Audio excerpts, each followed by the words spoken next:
opposition in history to be absolutely petrified of calling a general election, and when they finally capitulated and agreed to submit to the verdict of the people, we sent the great blue Tory ferret so far up their left trouser leg they couldn't move. We won the biggest Conservative victory since 1987, the biggest share of the vote since 1979. We won seats they never dreamed of losing, and we, from Wrexham to Workington, from Bishop Auckland to Barrow, we turned red car, blue car, Mr. Speaker. We saw 54 seats go straight from Labour to Tory, and we won by 80 seats, Mr. Speaker. And then we worked flat out to repay that trust. With iron determination, we saw off Brenda Hale, and we got Brexit done. And though the rejoiners and the revengers were left plotting and planning and biding their time, and I will have more to say about the events of the last few weeks and months in due course, we delivered on every single one of our promises. No, Mr. Speaker, let me make some progress. We took back control of our money. We took back control of our borders. And we installed a points-based system for immigration. We took back control of our laws. We on this side of the House took back the sovereign right of the British people to determine their own laws and their own future in Parliament. And for that I say to colleagues on this side of the House, your place in history is secure. And I say to the Honourable Gentleman, it will never be forgotten that 48 times he tried to overturn the will of the people. 48 times he tried to strike down the biggest expression of popular will, it would be remembered, in the history of this country. And be in no doubt, if he were ever to come to power, Mr. Speaker, with his hopeless coalition of Liberal Democrats and Scottish nationalists, he would try to do so again at the drop of a hat. And it was only a month or so later that the government was forced to show its resolve again, when we began to lose lives, thousands of lives, in the worst pandemic for a century. A pandemic that was global, whose origins we did not fully understand, but were nothing to do with the British people, and if anything, the result of distant misbehaviour involving bats or pangolins, and whose spread was appallingly difficult to manage. And this government never gave up through wave after wave, and thanks to the courage and the indomitable resilience of the British people, we protected our NHS, we saved thousands of lives, and we were finally rescued by the genius of British scientists and by a vaccine that was licensed faster than any vaccine in the world, and a rollout that was faster than any comparable country, and faster, of course, than we would have achieved if we'd listened to the Leader of the Opposition, Mr. Speaker. So fast that the EU Commission actually tried to expropriate 5 million doses of Astra to try to slow us down, it can be told. And yes, shame is right. And still they failed. And insofar as the opposition came up with any ideas at all, they would quaveringly call for more lockdowns. Well, we trusted to British science and to the vaccine rollout. They vacillated, we vaccinated, and we vaccinated so fast we came out of lockdown quicker than any other European country. And when I look at that achievement, Mr. Speaker, I tell you, I have confidence in this government and in what it can do. And as a direct result of the actions of the government, we had the fastest growth in the G7 last year, and that is why we are able now to help people across the country with the latest challenge. The global inflation in energy prices, triggered partly by post-COVID blockages, but made far worse by Putin's vile war in Ukraine. And it's because we have sensibly managed the economy that we have the fiscal firepower to give the most vulnerable households, 8 million of them, £1,200, £400 to help every household with the cost of energy.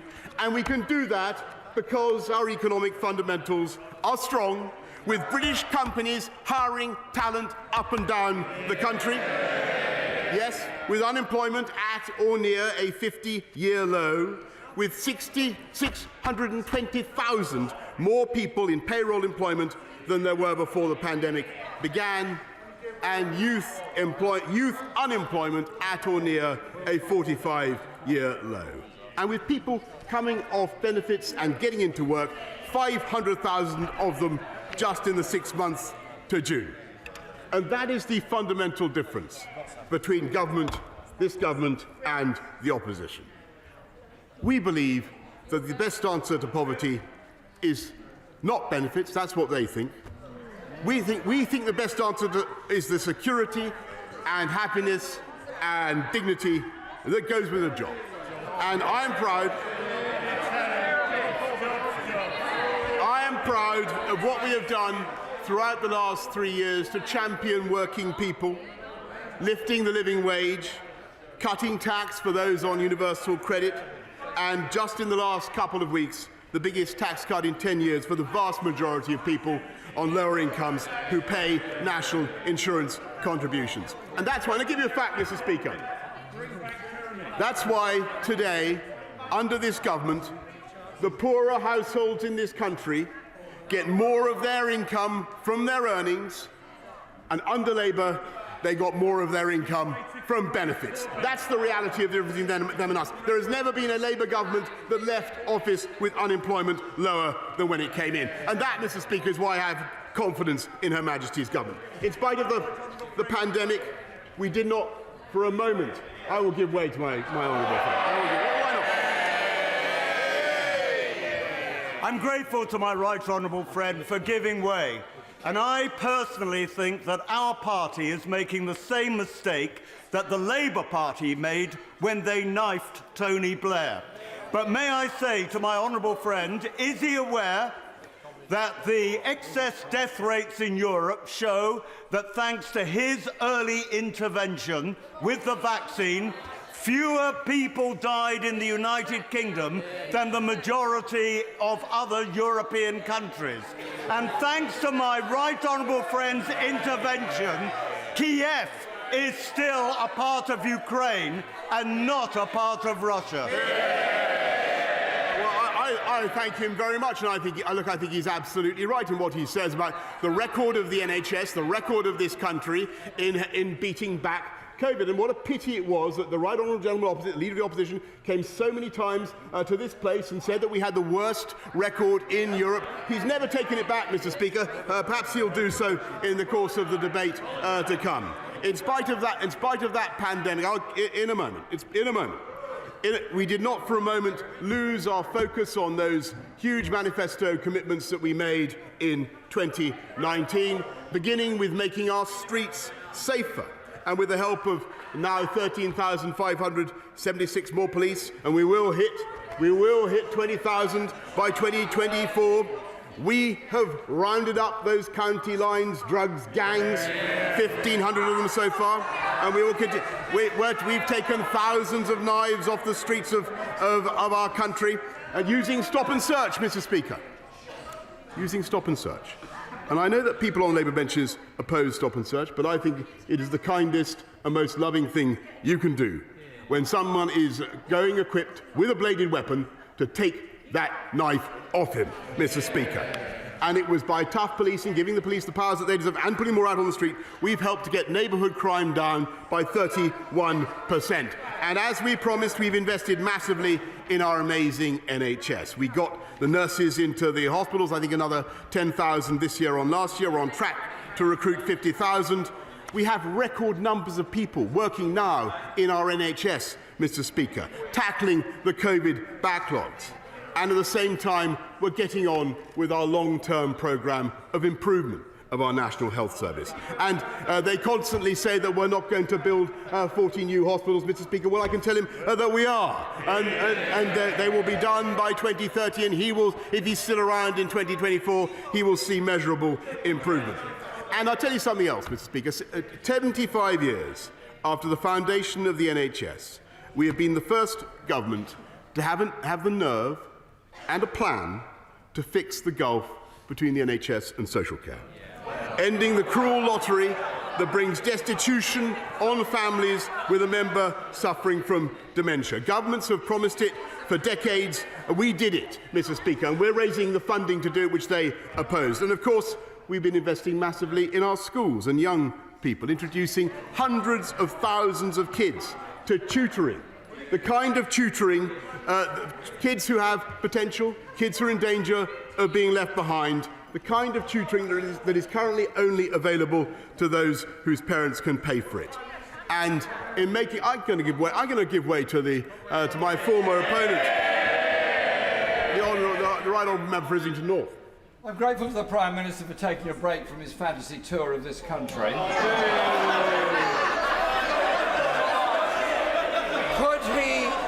Could he take one moment to explain why 14 million people in this country are living in poverty, why there are more food banks than there are branches of McDonald's, why there is a mental health crisis, why Big Pharma have made so much out of owning the patents of the vaccines, why his government is presiding over the enriching of the richest, the impoverishment of the poorest, and the greatest job insecurity in industry after industry. He has created poverty, inequality, and insecurity.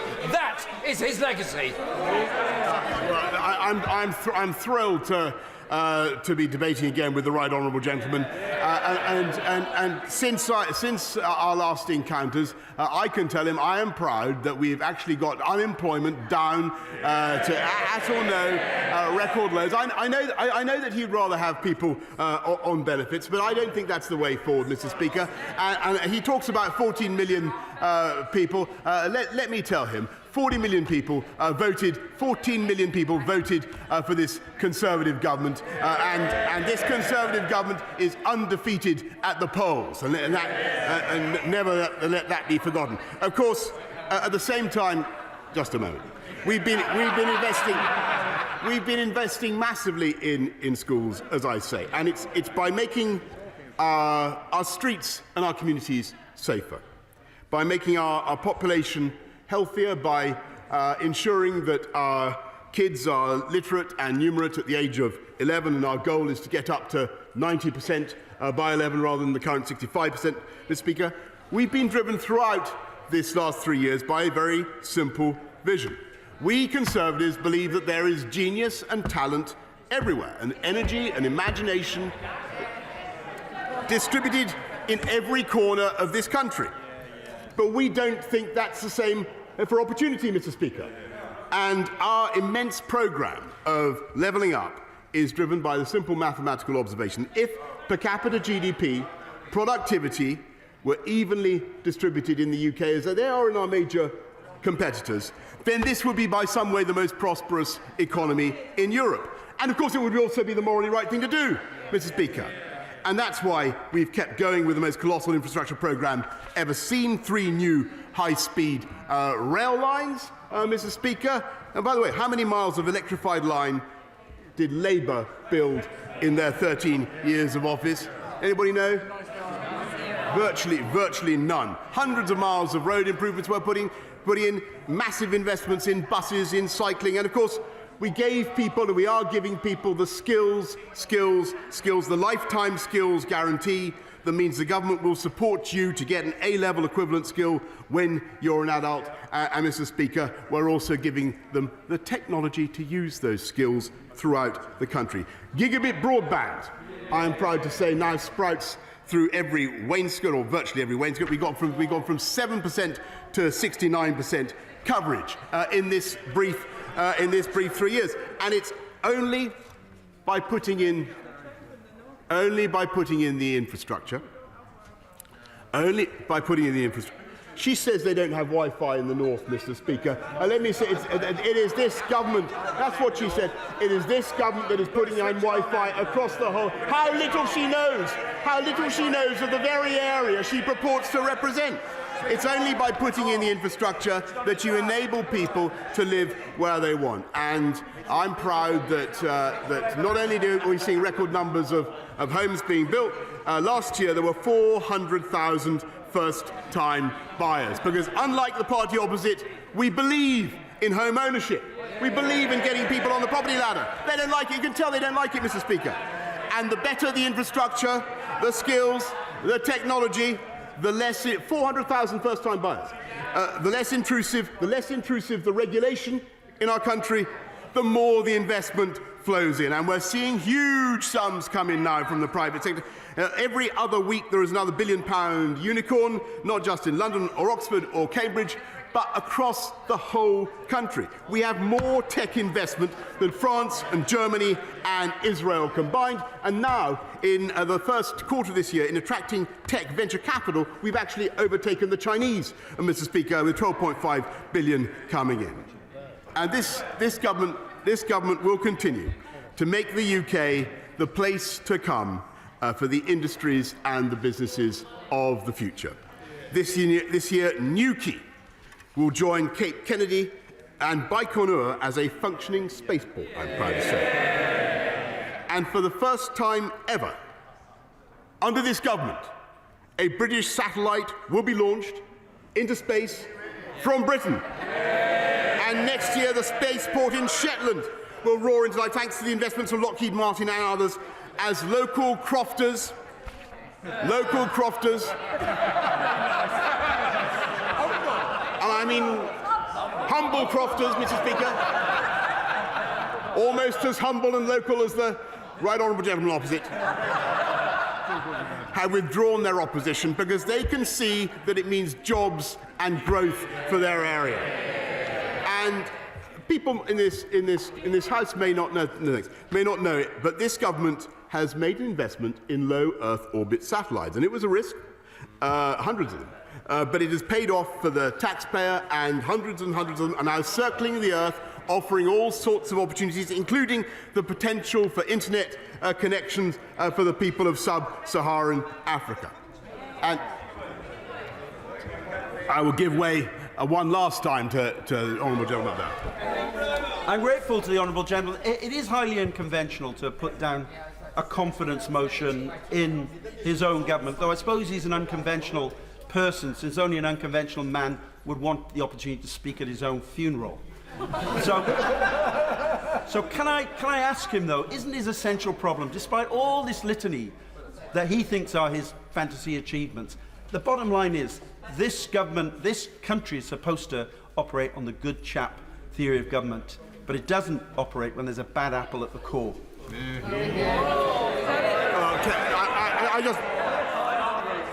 Mr. Speaker, I think, if he is saying that he is going to vote for confidence in this government, I will certainly welcome his support. But what I can tell him is that I believe that the achievements of this government over the last 3 years, I think, have been very remarkable. And as for his personal criticism of me, I am proud of what we have done, and I am proud of the way that I've been able to offer leadership in difficult times. Let me put it that way.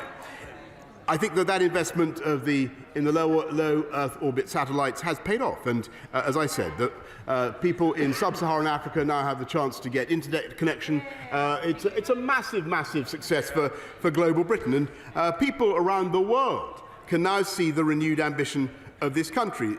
The record £22 billion we're investing to become a science superpower again, the new Advanced Research and Innovation Agency, and of course at the same time the scientific solutions that we are providing are helping to solve the fundamental problems facing humanity. And on this sweltering day, let me just remind the House, there are very few governments in the world that could have organised a COP26 summit so far-reaching in its impacts. And I thank my right honourable friend and colleague, the member for Reading, for what he did, committing 90% of the world to net zero by 2050, moving the world beyond the use of coal, moving from fossil fuel cars to EVs, planting billions of trees around the world, and launching the Clean Green Initiative, as we did at Carbis Bay, by which G7 governments will now leverage the trillions of the private sector to help the developing world to use the clean green technologies that offer economic as well as environmental salvation. And I think people around the world can see more clearly than ever before that we have in this country, and I think in this House, a renewed willingness as global Britain to stand up for freedom and democracy. And you could have no better proof of that than our campaign to help the Ukrainians. And if it is true that I'm more popular on the streets of Kiev right now than I am in Kensington, that is because of the foresight and boldness of this government in becoming the first European country to send them weapons, a decision that was made possible by the biggest investment in defence since the Cold War. And though I think that conflict will continue to be very hard, and I think our thoughts and prayers must continue to be with the people of Ukraine.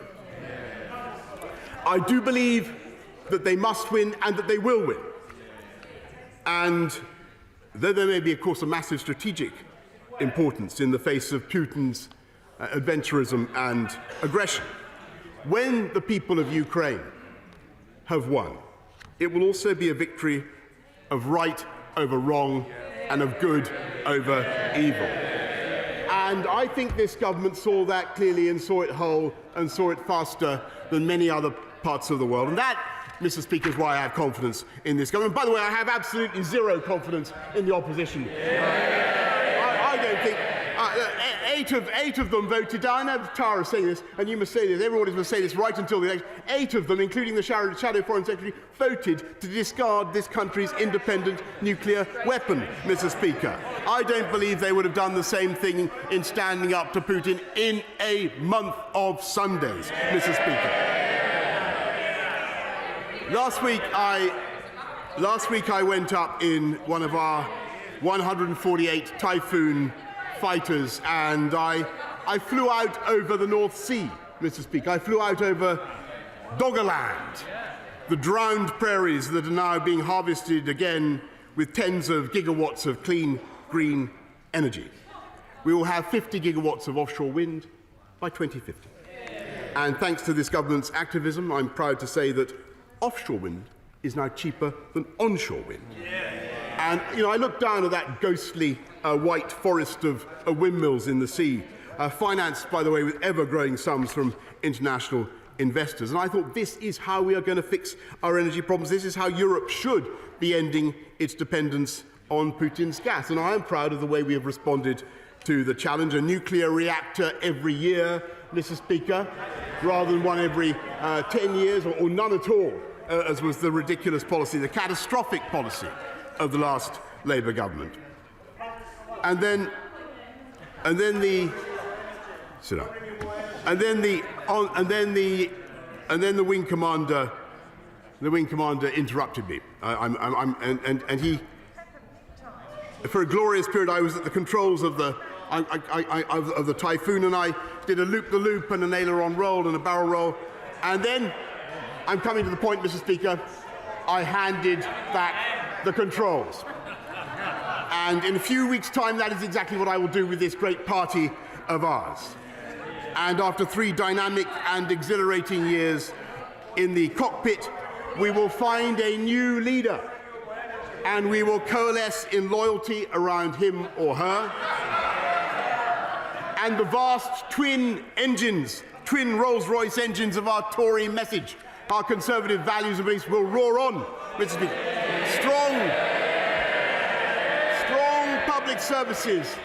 Strong public services on the left, and a dynamic free market enterprise economy on the right, each boosting the other and developing trillions of pounds of thrust.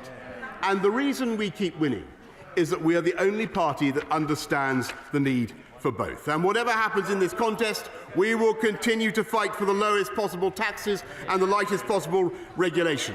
And their problem, Mr. Speaker, is that they would try to fly on one engine, endlessly kowtowing to the union barons, endlessly inflicting more tax and more spending, endlessly giving in to the temptation to regulate us back into the orbit of the European Union, and flying round in circles. And some people will say, as I leave office, that this is the end of... They will say this is the end of Brexit. They will, oh yes, listen to deathly hush. Deathly hush. And the leader of the opposition and the deep state will prevail in its plot to haul us back into alignment with the EU as a prelude to our eventual return. And we on this side of the House will prove them wrong, won't we? And some people will say that this is the end of our support. Some people say that this is the end of our support for Ukraine. And I'm told that is exactly the analysis, the champagne corks have allegedly been popping in the Kremlin. Just as the Islington lefties are toasting each other with their favourite Kir Wayal, Mr. Speaker. Well, I have no doubt that whoever takes over in a few weeks' time will make sure that we keep together the global coalition in support of our Ukrainian friends. And some people will say that my departure, I think it was the leader of the opposition himself who said it, the leader of my departure means the eventual victory of the Labour Party. And I believe this side of the House will prove him totally wrong. And in due course, we will walk the honourable member for Holborn and St Pancras into that capsule in Newquay that I have talked about earlier and sent him into orbit where he belongs. And, Mr. Speaker, I tell my right honourable friend, the member for the Scots Nationalists, that it is time that he takes his protein pill and puts his helmet on, Mr. Speaker, because it won't be long, I hear, before his own party is taking him to Shetland, I should say, and propelling him to the heavens. Mr. Speaker, this government has fought some of the hardest yards in modern political history. We've had to take some of the bleakest decisions since the war, and I believe that we got the big calls right. And at the end of 3 years, this country is visibly using its newfound independence to turbocharge our natural advantages as the best place in the world, not just to live and to invest, but to bring up a family. And with a new and incontrovertible spirit of global leadership, I believe that we can look to the future with a rock-solid confidence, not just in what this government has done, but in what it will do and will continue to do. And I commend this motion to the House.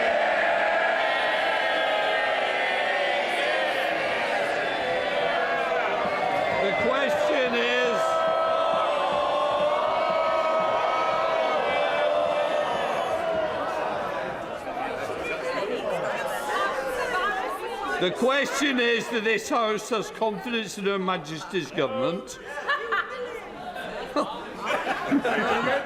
We will wait and see, but there we are. I now call the Leader of the Opposition, Keir Starmer, to respond. Mr. Speaker, the delusion is never-ending. What a relief. What a relief for the country that they finally got round to sacking him. And in many ways, the chaos of the last fortnight is familiar. The third Tory leadership contest in 6 years. The latest bumper summer for graphic designers and brand managers. The latest parade of pretenders promising unfunded tax cuts. Latest set of ministerial jobs handed out on a wink and a shake in return for a nomination. And TV debates so embarrassing that even the contestants are pulling out. Every other year, they switch out a failed Prime Minister. It's like a once secure Premier League side burning through managers as they slide inevitably towards relegation. But, Mr. Speaker, the end of the season can't come soon enough. But besides the déjà vu, things are different this time. David Cameron left office because he lost a referendum. The Right Honourable Member from Maidenhead left office because her party could not agree on how to leave the EU. There were serious policy and political disagreements. And on how to grow the economy, how to run our public services, the Labour Party had our own profound disagreements with both former Prime Ministers.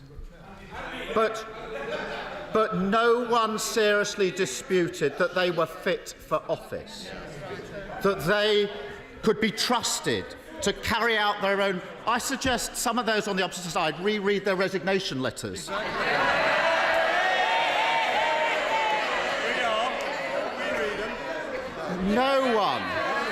No one seriously disputed that they were fit for office, that they could be trusted to carry out their responsibilities, that the information they gave their ministers was true to the best of their knowledge, and the policies they proposed were the ones that they believed were best for the country. So no one objected to them staying on whilst a successor was found. Not at the moment. Now, there clearly are policy disagreements between the Prime Minister and his party.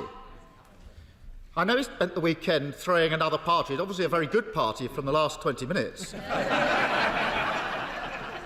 But can I suggest to use his catch-up TV to see what they've been saying in the leadership debates? The Foreign Secretary says the Prime Minister's economic policy is not going to drive economic growth. She's left now. Exactly. The member for Portsmouth North says they've left public services in a state of disrepair. Exactly. And the member for Saffron Walden says junior ministers raised concerns about fraud that were ignored and cost the taxpayer £17 billion. That's on that side. This is what they're saying, Prime Minister, in the leadership debates. So the people behind him are not happy with his record, whatever they say and jeer now. But unlike his predecessors, this Prime Minister has not been forced out over policy disagreements, and despite the delusions he's fostered in his bunker, he's not been felled by the stampede of an eccentric herd. Instead, he's been forced out in disgrace. Judged by his colleagues and peers to be unworthy of his position and unfit for his office. He promoted someone he knew to be a sexual predator. Might be an idea to listen. And then denied all knowledge when that inevitably went wrong. He lied to his ministers about what he knew and allowed them to repeat those lies to the country. It's the same pattern of behaviour that we saw when he and his mates partied through lockdown, denied it for months, and forced his ministers to repeat those lies until he was found out. He can't change. Even last week, he was tearing up the rules by insisting that an opposition motion of no confidence could not be heard. He promoted an ally to the ministerial payroll as she literally gave the public the middle finger.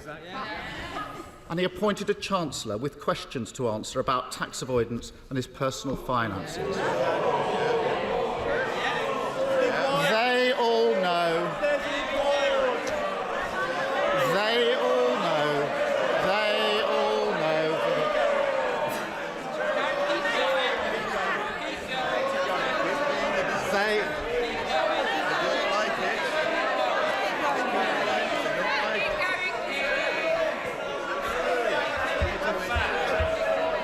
They all know. They all know. So point forward. Mr. Speaker, the Chair has been very clear at times about being conscious of language. Now, from my understanding, the Right Honourable Member for Stratford-upon-Avon, to whom I think the Right Honourable Learned Gentleman is referring to, actually denied that accusation. Perhaps you could guide the Right Honourable Learned Gentleman as to temperament of language. What I would say is I want everybody to think carefully about what they say in this chamber and the effects it has on people, and it does concern. But also it's better if neither the clerks myself can hear a lot of what's going on. So if you can just turn it down so we can hear. Keir Starmer. Thank you, Mr. Speaker.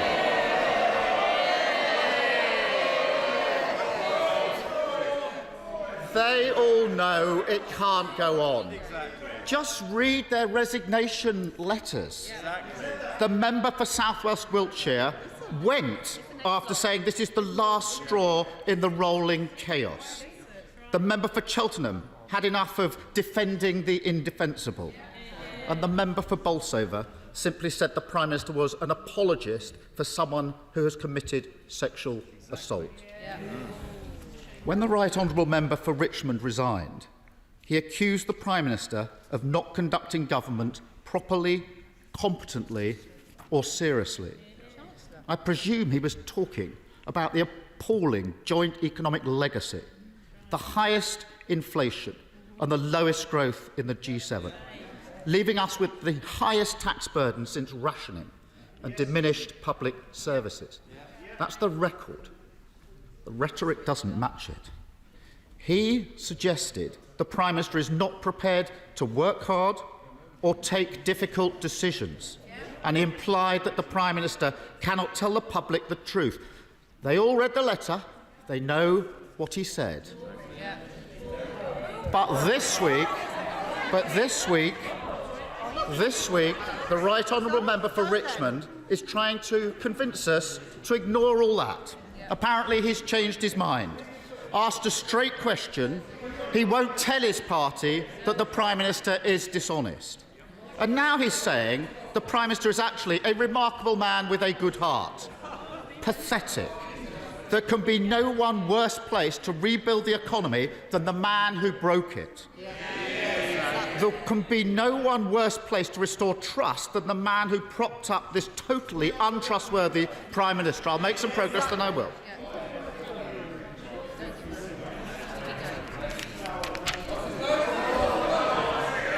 Well, instead of rewriting history, members opposite need to face up to what they've done, what they've put this country through. Despite knowing exactly who he is, despite knowing that he always puts himself before anyone else, despite knowing that he'd been fired from job after job for lying, they elected him to lead their party. And he behaved exactly as everyone feared when he got into Downing Street. He lurched from one scandal to the next. He demeaned his office. And he started to drag everyone and everything down with him. So belatedly, they found him unfit for office, too untrustworthy for government. I'll give way.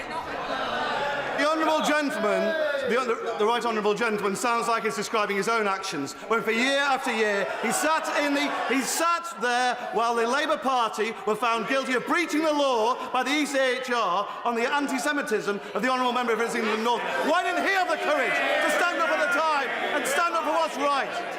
Apologise, Peter. Apologise. I wonder if he actually realises why we're having this debate. It's because so many. Oh, just a moment. You've lost it, mate. Mr. Holden quite rightly asked the question, and also, like yourself, would like to hear the answers. Let's move on. We're having this debate because dozens of frontbenchers resigned their posts because they wouldn't serve this Prime Minister. They're sacking him because he's untrustworthy. That's why we're having this debate. Normally in a debate like this, the Prime Minister is asking for a vote of confidence so he can carry on. This one's already... Order. I'm very bothered about where this is going. The use of language needs to be brought into a more temperate manner, and what I would like to say is we need to calm it down. And let's see how we can try and progress in a more orderly way, but more temperate in what we're saying. Keir Starmer. So, Mr. Speaker, why are they leaving him with his hands on the levers of power for 8 weeks? 8 weeks where the British public must trust the word of a Prime Minister who's been sacked because he can't be trusted. 8 weeks where Britain will be represented abroad by someone who's lost all respect at home. 8 weeks of a caretaker government led by an utterly careless Prime Minister. And anyone who thinks that doesn't matter, that this is just a quiet summer months where everyone goes to the beach, is in denial about the severity of the challenges our country faces. The war in eastern Ukraine drags on. The Nord Stream pipeline has been shut down. Flights are being cancelled left, right and centre. Britain is facing an unprecedented heat wave as our climate changes in our very eyes. These are serious Mr. Speaker, they don't think that these are challenges.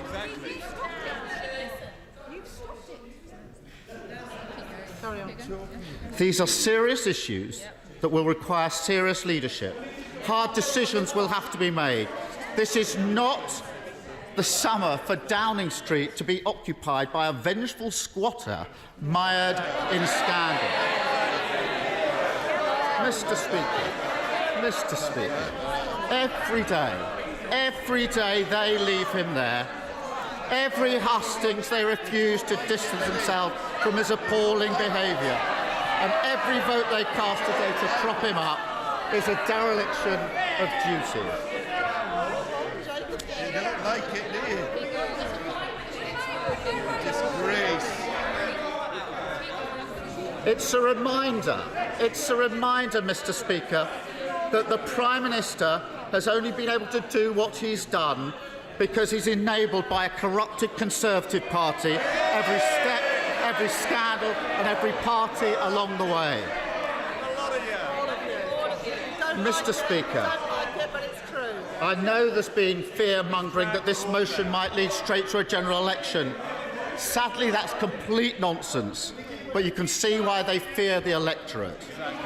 After 12 years of failed Tory government, Britain is stuck with a low-growth economy, stuck at home, unable to get a passport or a flight, stuck on the phone trying to get a GP appointment. Our taxes are going up, food and energy bills are out of control, and the public services we rely on have simply stopped working. And every Tory standing to lead their party has given up on trying to defend Prime Minister. They have no confidence in you. That's why you're going. Really are struggling to hear. Now, I want to be able to hear, then we can make better judgment calls. Both the clerks and myself are struggling. And all I would say is, please, can we calm it down and think about what we're saying? Keir Starmer. Thank you, Mr. Speaker.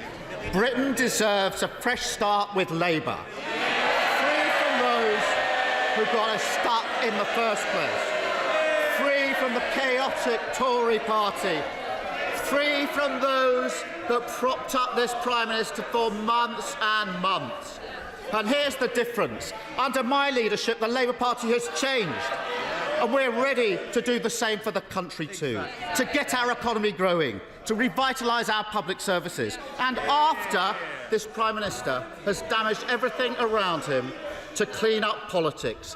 This House should make a start by voting no confidence in this Prime Minister this evening. Thank you, Mr. Father of the House, Sir Peter Bottomley. Mr. Speaker, in June 2016, there was a vote of no confidence in the then leader of the Labour Party. I don't know whether the present leader of the Labour Party voted yes or voted no. Did he vote confidence in his predecessor, or did he vote no confidence in his predecessor? If he can remember. In 2019, his predecessor moved a motion of no confidence in the government, saying the issue should be put to the people. It was put to the people. There was a general election in 2019, and the present government came in with a majority of 80. And I have it on reasonable authority that the Deputy Leader of the Labour Party has said today that Boris was, in effect, the magic which helped. I'm glad she's confirmed that. The issue before the House now is whether people would have any more confidence in the Labour Party becoming a government. And the answer is no. if we can return, Mr. Speaker, to that no confidence vote in June 2016, when the leader of the Labour Party lost by 172 to 40, and the 40 may have included the right honourable gentleman, the leader of the opposition. At that moment, 20 of the shadow cabinet had walked out. The right honourable gentleman for Holborn and St Pancras walked in. I think the interesting question is whether the way he's spoken today is actually a leadership bid. He's trying to take over the Labour Party properly rather than just in name, and whether he can, whether he can lead what he describes himself as red and green. But if you put red and green together, you get a rather unpleasant kind of brown. Or whether he's going to accept that the Labour Party has not yet been trusted by the British people. I would say to this House that by voting against no confidence, in fact voting confidence in the government, we're saying on balance, as the British people did in 2019, they prefer us to be in government and not them. That's not to say that the government's got everything right. I could, if I were taking part in the Thursday Sir David Amess debate, list the things where I want government to make changes. I want to drop the privatisation of Channel 4. There's no point in it. I'd like them to reconsider the question of whether the Holocaust Memorial should be in Victoria Tower Gardens. And there are a number of other issues I could take up, but this is not that issue. The issue today, do we want to change the party of government? And the answer is no. I rest my case there. We now come to the leader of the SNP, Ian Blackford. Thank you, Mr. Speaker. I see the Prime Minister is leaving the chamber. In this particular case, Prime Minister, leave means leave. We all know that the government has spent the last week trying to delay, reword and ultimately avoid this debate. But, as is the way these days, the herd moved. So today, we finally have a chance to cast our verdict on a failed Prime Minister and a Conservative Party that is collapsing before our very eyes. And I know that the government wants to use this debate as some kind of dignified, although I haven't seen any dignity from the Prime Minister this afternoon, obituary for the political legacy of the leader that they buried last week. But if the government are determined to debate the legacy of the Prime Minister, then let's allow ourselves the opportunity to be that one thing that he singularly failed to be. Let's be very, very honest. Let's reflect on a man who should never have been put in office in the first place. A man that simply shouldn't be here for a minute longer because he demonstrated no dignity in office, in the highest office in the land. And he's shown no dignity today in departing.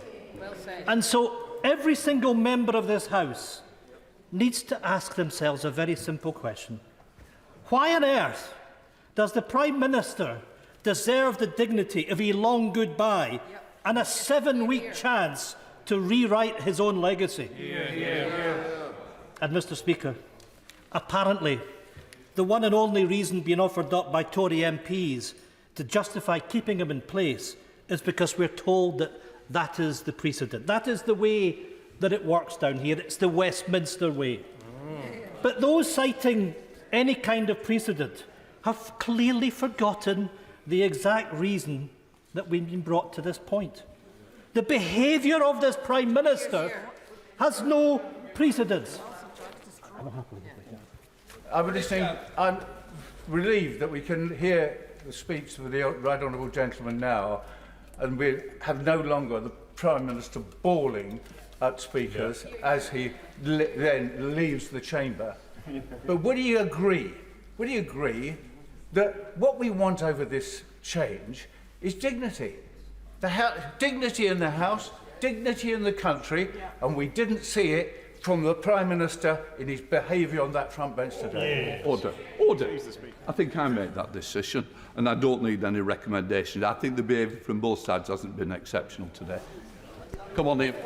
Thank you, Mr. Speaker. Although I have to say I agree with my honourable friend, that it's important that these are matters that are of interest to the public, and we need to treat each other with a degree of respect and dignity. And let's come back to the Prime Minister, because he broke his own laws in office.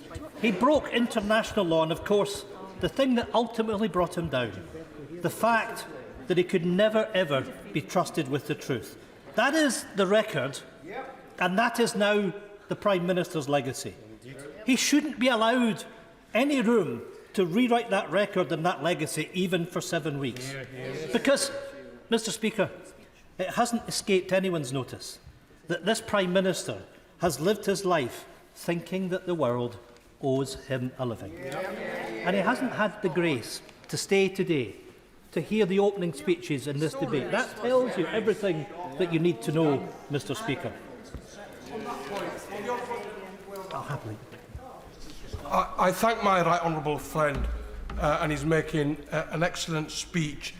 Does he agree with me that the Prime Minister today spoke for 30 minutes, and not once in what could be his last speech did he make reference to the real facts that because of political decisions he made, children are living in poverty, working families are using food banks, and the devastation he has caused our communities? Does he agree he should have at least had the dignity in his last speech to apologise to the children in our country? I agree with my honourable friend, and let me commend him for the passion that he brings to this topic, because the fact that so many people are struggling in this country, and so many people are going to be struggling over the cost of living crisis, is something that should concern all of us. One more time. Yeah. I do thank the right honourable member for giving way. We talk about food banks, we talk about poverty. It is a fact that many households, something the Prime Minister referred to as some of the poorest in the land, many households in my constituency have no alternative but to use fuel oil. They're off-grid. And when I asked the Minister of State for Energy in March, would there be a cap placed on it, he said no, because there had been some survey in 2011. Today is a very hot day, but winter is coming and it will be cold. So can I suggest, the right honourable member, that it is a mark of a civilised, a caring government, that these people should be helped and that a price cap should be put on the cost of fuel oil, domestic heating oil. I agree with my honourable friend. We both represent Highland constituencies, beautiful constituencies, but constituencies where the rain falls on a regular basis and the wind howls through the windows, through the walls of these houses. And, Mr. Speaker, yes, indeed, there ought to be equity and fairness for everyone, regardless of where they live. And, of course, we're talking about the heat wave that people are suffering from in many parts of the United Kingdom today. But actually, when I looked at the weather in my own constituency in the Isle of Skye this morning, the temperature was 14 degrees. People in parts of Scotland will still have their heating on. And the fact that people are being penalised and that people are not being looked after the way that they should be, for the very simple reason that they have to rely on off-grid heating oil. I will give way one last time, then I must make progress. I'm sure he appreciates that the reason that the Chancellor gave the assistance to people on their electricity bills, not their gas bills, is because people may use fuel oil or other types of fuel, but almost everyone in the country is on the electricity grid. Well, my goodness, Mr. Speaker, and I have respect for the honourable gentleman. He knows that. But there for all to see, is the lack of compassion, the decency, the humanity, and the recognition that people in Highland constituencies are not getting the benefits that other people get. That's what happens with this Conservative government. But let's come back to the Prime Minister and that sense of entitlement, that he deserved to be Prime Minister, that he deserved to be above the rules, that he deserves the dignity of staying in office over the summer. But this place and the public owe the Prime Minister nothing. Only this weekend, he again showed why he is unfit for office, skipping Cobra meetings to do his favourite thing, attending yet another party. Another party. You know, the one thing you would have thought that he might learn. When he was caught breaking his own laws, when he's fined by the Metropolitan Police, the only Prime Minister in history to be fined in office. And he turns his back on his obligations at a time of an emergency overheating over the effect of global warming, and he's attending parties. That tells you everything, Mr. Speaker, that we need to know about the priorities of this Prime Minister. People have suffered enough under this most careless, casual and reckless inhabitant ever to have been treated with the office of Prime Minister. He doesn't deserve another day, never mind another 7 weeks. Mr. Speaker, as well as casting verdict on the Prime Minister today, it is also a chance to hold to account those who propped up his government for so long. Because with every new candidate and every new campaign video for the Tory leadership, we're literally being bombarded with talks of fresh starts or hitting the reset button. I hate to break it to them, but it isn't lost on any of us that most of the talk is coming from the very same people who backed as Prime Minister from day one and sat round the cabinet table until the very end. Try as they might, they can't hide the uncomfortable truth that they want us all to magically forget that their party has been in power for 12 deeply damaging years. Fresh starts, new starts, or clean starts simply don't exist after 12 years of the chaos that now defines their time in charge. They definitely don't exist when they've already failed to get rid of the Prime Minister that they put in power. The herd might have moved last week, but they've very quickly fallen back in line and reverted to Tory type, just as we've seen this afternoon. The Tories have stayed with this Prime Minister until the bitterest of ends, and today proves that they're staying with him still. Their failure to get rid of the Prime Ministers means that we now finally need to get rid of the lot of them, because today proves another thing. The only fresh start we need, the only fresh start that will work, is a general election. An election that will offer the people of Scotland the chance and the choice of an independent future. And on these benches, we relish that campaign and the choice that is coming. The need to put an end to this Tory government is underlined by the terrifying spectacle of the leadership race that is underway throughout this building. Because no sooner had the race begun, and it became very clear that it wasn't just a race to getting to Downing Street, it was a race to the toxic right. The policy proposals so far have amounted to tax cuts for the rich at the very same time that millions of families are struggling to put food on the table, watering down our climate targets, when we can literally feel that temperatures, particularly in this place, are soaring, and doubling down on the hostile environment when the Rwanda policy has already gone beyond the point of morality. The new Tory vision of these candidates is every bit as disturbing as the old one. And while they're all tearing lumps out of each other in this contest, they're ignoring the very thing that they're responsible for. The Tory cost of living crisis is ripping through every household on these islands. The contest has also exposed that they're completely out of credibility. Never again can the opposite benches claim economic literacy. Because during this leadership campaign, the Tory candidates haven't just discovered one magic money tree, they've apparently found a magic money forest. The billions in tax breaks for the rich they are bidding over always come at the price for the poor. And one of the most telling insights of the contest came from the current Chancellor, whose policy is to cut 20% for all public spending. So that's 20% cuts to the NHS, to welfare and to our Scottish Parliament. The Tories imposed 1 decade of devastating austerity, and now it seems the new Tory vision is gearing up to inflict another. If there ever was a reason to vote no confidence today, surely that is it. And of course, Mr. Speaker, on these benches, we are now well used to our country's constitutional future being discussed and dictated to by Tory politicians and governments who Scotland hasn't voted for and or had any confidence in since 1955. The last number of weeks have been no different.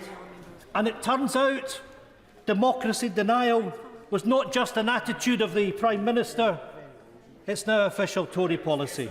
The idea of voluntary union of nations has clearly been dead and buried long ago, according to the Tory party, because every single candidate for the Tory leadership has fallen over themselves to tell us just how they're going to deny Scottish democracy. And we know why. They have long since run out of ideas and run out of road in defending the Union. So now they're running scared of democracy. And I'm sorry to say, I'm genuinely sorry to say, that the Labour Party has joined in that too. In the space of the last week, the leader of the Labour Party told us he was ruling out two things. The first was ruling out an independence referendum that, let's not forget, that the Scottish people have voted for. The second, Mr. Speaker, was ruling out a return to the European single market and freedom of movement. He didn't rule it out for now, he's ruled it out forever. So, not only will this place and these parties try to deny our right to a democratic vote in our future, but they will forever deny our return to the European Union. If there were ever two motivating arguments to secure our independence, surely those are it. It really is the better together strategy. They're in worse trouble than I even thought. Because, Mr. Speaker, the crucial point that those reunited better together parties need to fully understand is this. Not only does Scotland have no confidence in this Tory government, we have no confidence in Westminster control of our country. The parties here might not like it. They might try to deny it. But that's democracy.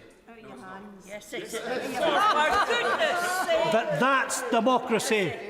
And them are the brakes. We want a different future. A future where we get governments we vote for, where our democratically elected Parliament cannot be overridden and undermined, and where we have a secure foundation on which to build the economic and social future that we want. A new Scotland at the heart of the European Union. That is the future we can have confidence. We have lost control in this place. We've lost confidence in Westminster. Lots of members want to speak in this debate. To try and accommodate it, can we start off by saying, let's aim for 4 minutes? Sir Edward Lee. The order paper which is in front of us is a motion about no confidence in Her Majesty's government. And when we face this cost of living crisis and war in Europe and all the other challenges, I was rather hoping when I arrived here we might have a serious debate about how we can deal with these issues. Instead, I have heard a speech from the Leader of the Opposition which, in terms of vituperation and insult and sheer nastiness, I don't think I've ever heard anything like it before, certainly in terms of a Prime Minister who will be leaving office in a very few weeks. Where is any sense of kindness or magnanimity? Why do we need to throw these insults around and claim, I'm just going to proceed if I may, and claim that this is the worst sort of mass murder and criminal in political history? It's complete rubbish. The fact is that when this Prime Minister took power, Parliament's reputation was in tatters. Virtually everybody in this chamber had voted to have a referendum. And yet large parts, many members were doing their level best to frustrate it. And if we had not had this Prime Minister, if we had not delivered Brexit, I believe that we would have had a meltdown in political trust. Absolutely. He got Brexit done. So we got Brexit done, and I agree I would personally have liked to have done a lot more with it, and we will do, given time. So that's the first issue. That's why the Prime Minister was given a majority of 80. The second issue is the pandemic. We've had all these insults against a Prime Minister who was working on our behalf and nearly died in office. Absolutely. Absolutely. And he was working flat out, and he saved, it's a disgraceful attack, he was working flat out to save lives. And our record on the pandemic, frankly, is second to none. And again, the opposition were trying to force us into more and more severe lockdowns. And this Prime Minister, with his vaccine rollout, got us out of that mess. And thousands of people are now alive because of this Prime Minister. So, speaking for myself, I wholly regret the departure of this Prime Minister, and I remain completely loyal to him to the very end, as I remained loyal to Mrs Thatcher. And I think we will ask ourselves, what have we done? What have we done to a man who gave us this 80-seat majority? And the third point is that but for this Prime Minister, the first Western leader to arm Ukraine, Kiev would now be in the hands of the Russians. Absolutely. We led Europe, we led the world in saving this country. This is the record of this Prime Minister, and I am proud as a backbencher to have given him all the loyalty I possibly could. And as I will give loyalty to the next leader, of course there are challenges. Anybody would think that we live in a vacuum, that despite the fact that we have this pandemic, despite the fact that we have this war in Europe, that somehow the government is to blame for all our ills. This is complete rubbish. And when the next leader of the Conservative Party, the next Prime Minister, comes into office, within weeks the Labour Party will be calling for another general election. As we've already heard from the Right Honourable Gentleman, they will say this new Prime Minister is unelected, elected by a fairly small number of people. They never said that about the previous Prime Minister because he was elected by the people with an 80-seat majority. So the problems are not going to go away. And we all know, in reality, that if the Labour Party had been in power, the outcomes of the pandemic may not have been a great deal different. We don't know what will happen with Ukraine. We don't know what will happen with the economy. But the Conservative Party, as the Prime Minister explained, is turbocharged because we believe in the power of the free economy and freedom and in low taxation. Of course, we can't deliver it now. And I say to these, my friends who are competing for the leadership, be responsible. Be responsible. I know it's the popular thing to call for tax cuts now, but we do have record levels of borrowing. If you have record levels of borrowing, you do not solve the problem by borrowing more and more. And when it's said that you can put the COVID expense in a particular box and we can forget about it for 50 years, that doesn't matter. Debt is debt. We all know in our private life you can't say to NatWest, well, I've got this debt on my car or something, I want to put it on in a different box and I won't have to pay for 50 years. Debt is debt. The Conservative Party reputation is built on economic competence. We have to be careful with the economy. I personally was very unhappy about the rise in national insurance contributions. I'm not in favour of tax rises. I believe the reputation of a Conservative government depends on low tax. We want to cut tax. But I say to these leadership contenders that we must be responsible. And in conclusion, I hope... I'm only trying to give a loyal speech to my party, which is surely no bad thing. And to the present leader of my party. Because ultimately... No, I better stop now because they've had enough of me. Ultimately, the secret weapon of the Tory party is loyalty. Dame Margaret Hodge. The honourable member for Gainsborough is right that these confidence motions can descend into pointless political attacks. But the reality is that it's this government and this Prime Minister and what they've done that makes us all oppose today's motion. It's fundamental. This motion is fundamental for anybody who wants to uphold democracy, defend integrity and restore trust. It's not just Partygate, Madam Deputy Speaker, dreadful though that was, not the failed attempt to defend the indefensible behaviour of Owen Paterson, not the abhorrent culture of tolerating bullying and sexual harassment from political allies. These contribute to a loss of confidence, but they don't stand alone. There's an endless list of incompetence and waste, taxpayers' money being tossed around like confetti, with 16 billion fraudulently squandered on COVID business support, shameful failures in ambulance waiting times, and 6 million citizens waiting for hospital treatment. People unable to travel because of the crippling delays at the passport office, a stream of rail strikes, and chaos at the airports. All of that is unforgivable. But it's the creeping culture of corruption and the determination to close down those whose job it is to keep a check on executive power that makes this government unfit for office. There's a growing body of evidence of corruption.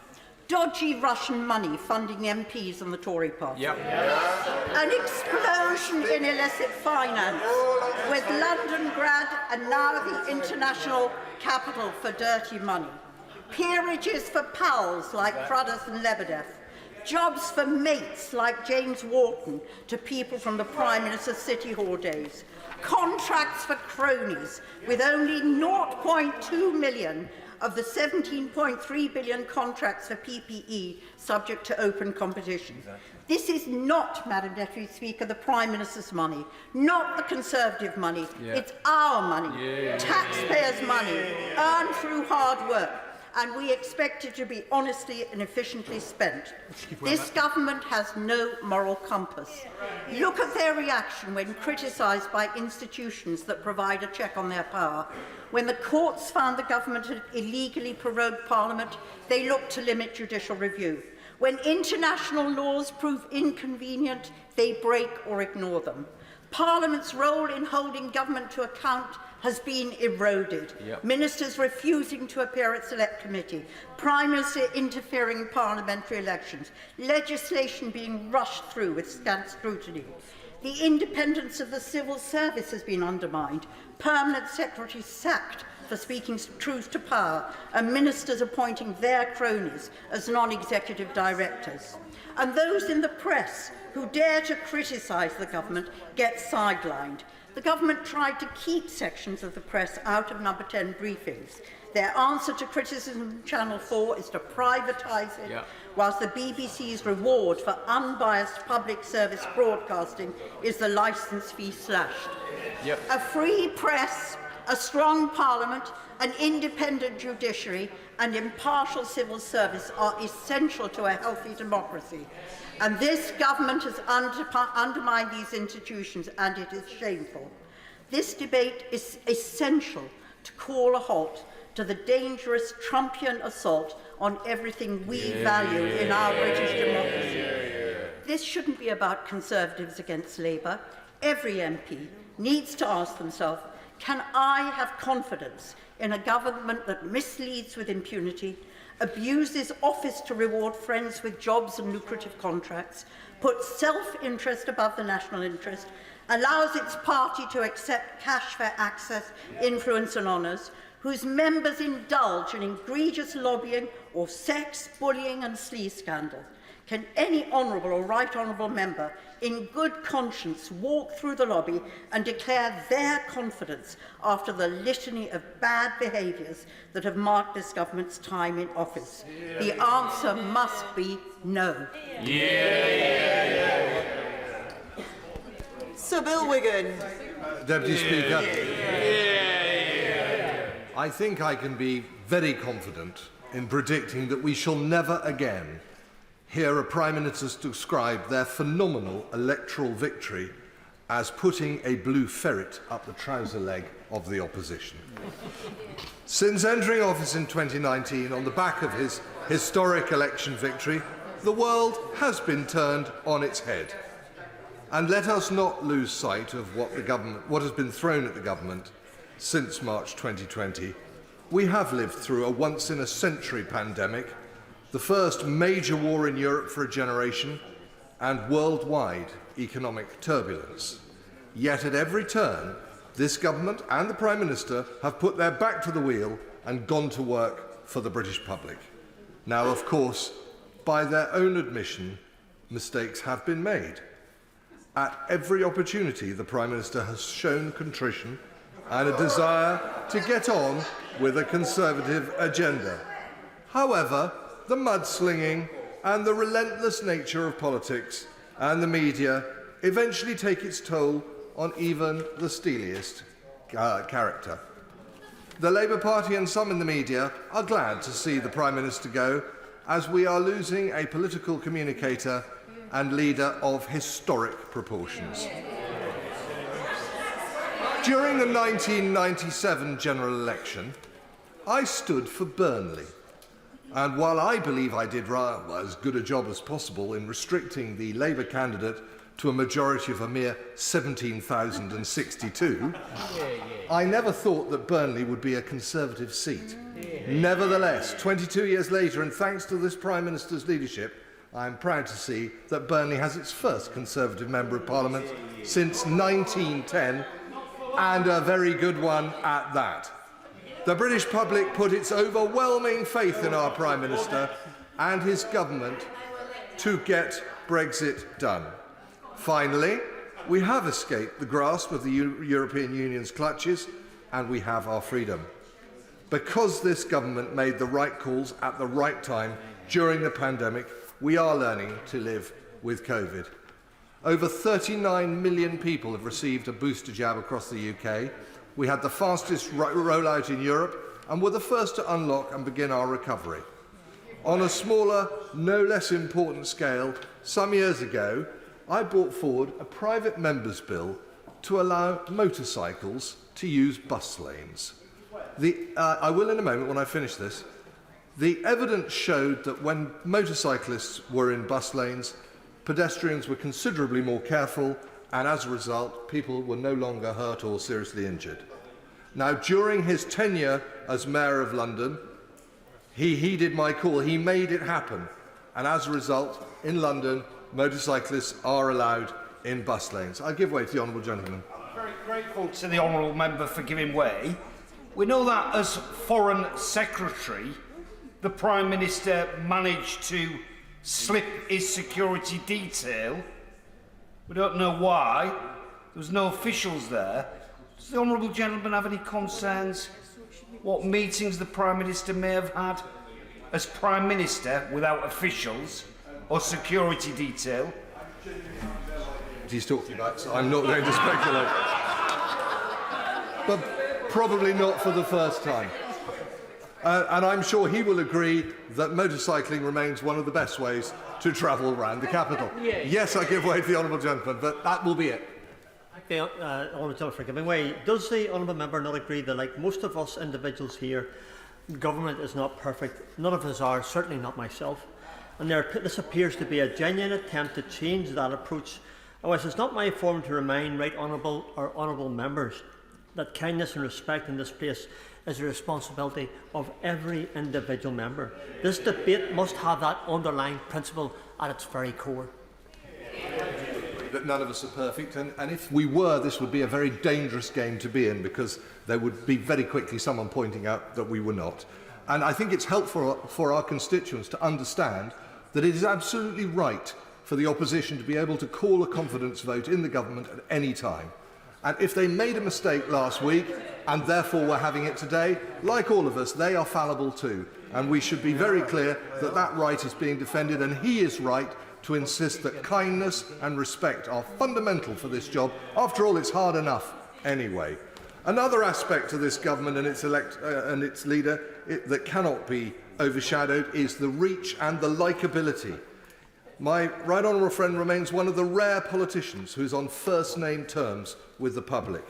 This reflects a rapport with the public which is frankly astonishing, given the extent of smears from all corners of society. And what many will never get their head around is that the Prime Minister remains immensely popular across the country. He loves his children, he is caring, he is loyal, and my in-laws would agree, as he was their MP in Henley. Yet despite all the horrible things said about him, he is never rude back. Many people would not have been able to handle the vitriol he has experienced over the last few years, But that is a testament to his character. And it is going to be a great shame that he is going when he has done so much for the free people of Ukraine. And I hope we will all try to live up to that example of protecting freedom. Protecting freedom is so crucial, and that is why I'm proud to have supported him, and he is right to leave with his head held high. Sir Davey. Speaker, like so many of the British people, we on these Liberal Democrat benches have absolutely no confidence in this whole Conservative government. This government has plunged our country, our great country, into three serious crises: the cost of living crisis, the healthcare crisis, and a political crisis. Before the Prime Minister was forced to resign, there was absolutely no plan to tackle any of these crises. And now the candidates who succeed the Prime Minister are proving comprehensively that they have no idea even of the scale of these crises, let alone how to tackle them. Madam Speaker, I mentioned the scale of these crises because it's shockingly evident that the Conservative Party opposite is totally out of touch with the financial and healthcare catastrophes facing millions of British families and pensioners later this year. Let's start with the cost of living. Already families and pensioners are struggling to pay their soaring energy, petrol and food bills, inflation accelerating away. Energy bills alone up £700 in April, with an even bigger rise in October. So many of our constituents are already asking how they're supposed to pay next month's bills. And their fear about winter's heating bills is growing every day, understandably. Millions of people are facing a financial catastrophe over the next few months. Yet the party opposite seems blissfully ignorant. In the so-called debates between the leadership candidates, there's this massive elephant in the room called the energy bill catastrophe.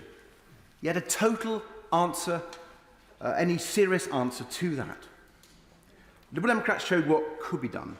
For months we've been calling for an emergency cut in VAT, a tax cut to save families £600 a year.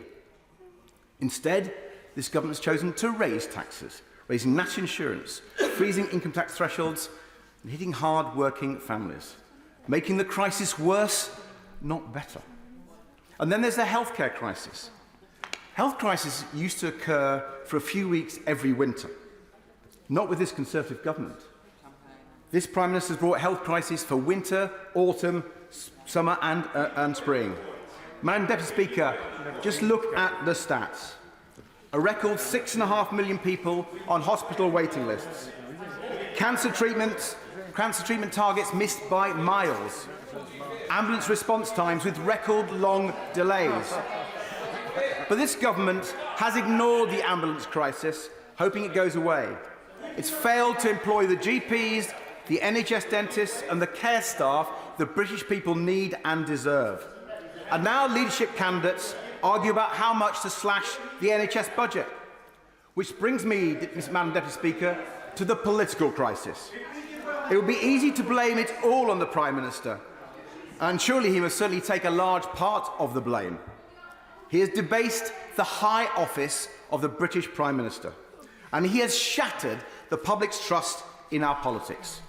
But he didn't act alone. For 3 years, those on the benches opposite have backed him to the hilt. When he was at that dispatch box telling us there were no parties at number 10, or claiming crime had gone down when it had gone up, they were all there, nodding behind him, nodding along with every word of it. Conservative MPs defended the indefensible and excused the inexcusable. So, Madam Deputy Speaker, it's not just the Prime Minister we have no confidence in them, it's all of them. The people of Chesham and Amersham showed they have no confidence in this government when they elected my honourable friend last year. The people of North Shropshire showed they had no confidence in this government in December when they voted for another of my honourable friends.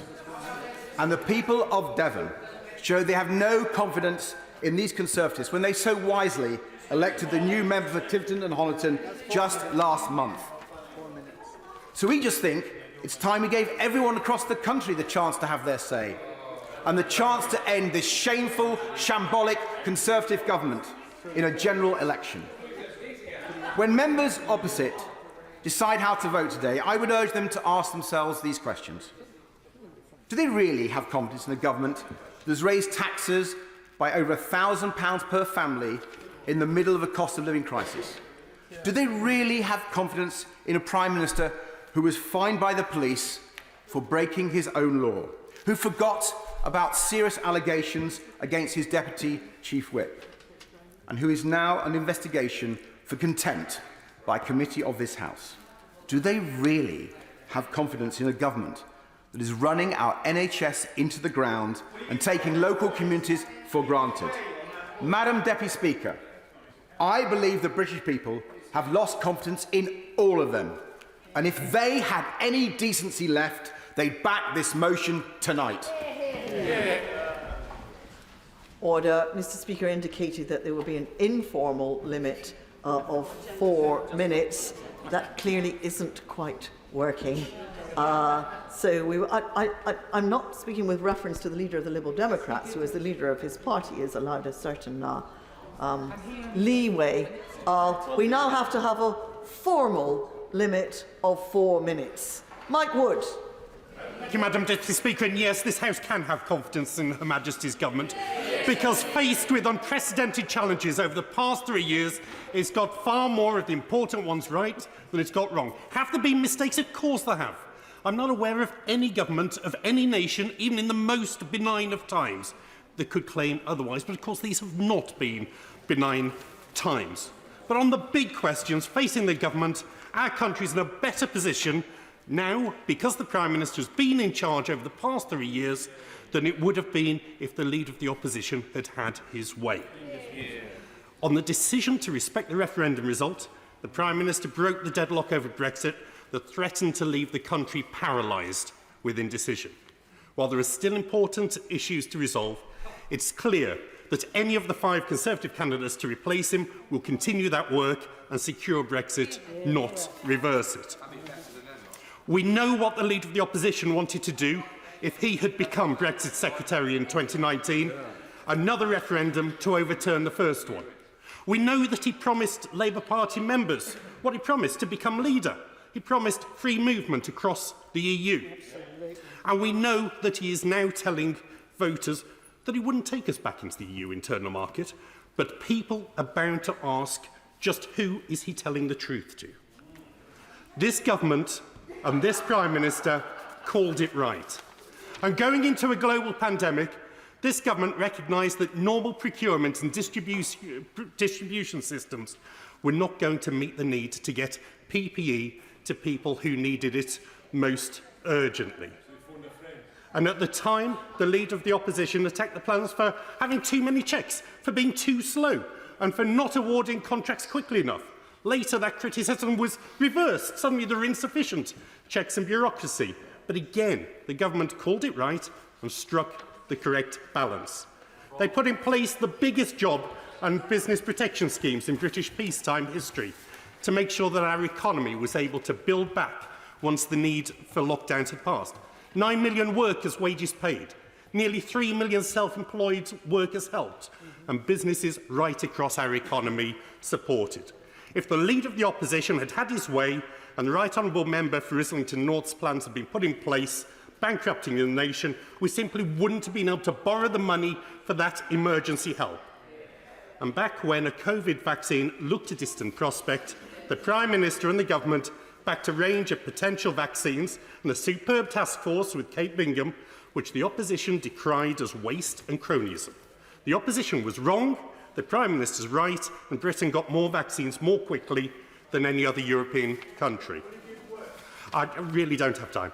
And it was the Prime Minister's personal intervention, sending back early drafts of the rollout strategy that brought together the NHS, armed forces and private sector to get those vaccines out more quickly than other large countries. And with Russian troops invading one of our European partners, we can be proud that it's our Prime Minister who has done so much to lead international support for Ukraine. It is simply not credible that to imagine that Britain would have stood as firmly against Russian aggression if it had been led by a man whose response to an assassination attempt on the streets of Salisbury had been to demand evidence be sent to Moscow. Of course I will. To the honourable gentleman, does he think that the right response to that poisoning was to fix a meeting with a former intelligence agent of the KGB, without officials, without minutes, without any report to this House of what the hell happened? Well, gentlemen, what the right response was, it was to coordinate the biggest diplomatic response since the end of the Cold War, where the Prime Minister, as Foreign Secretary, got more diplomatic responses than have been seen in decades. The Prime Minister has many achievements of which he should be rightly proud.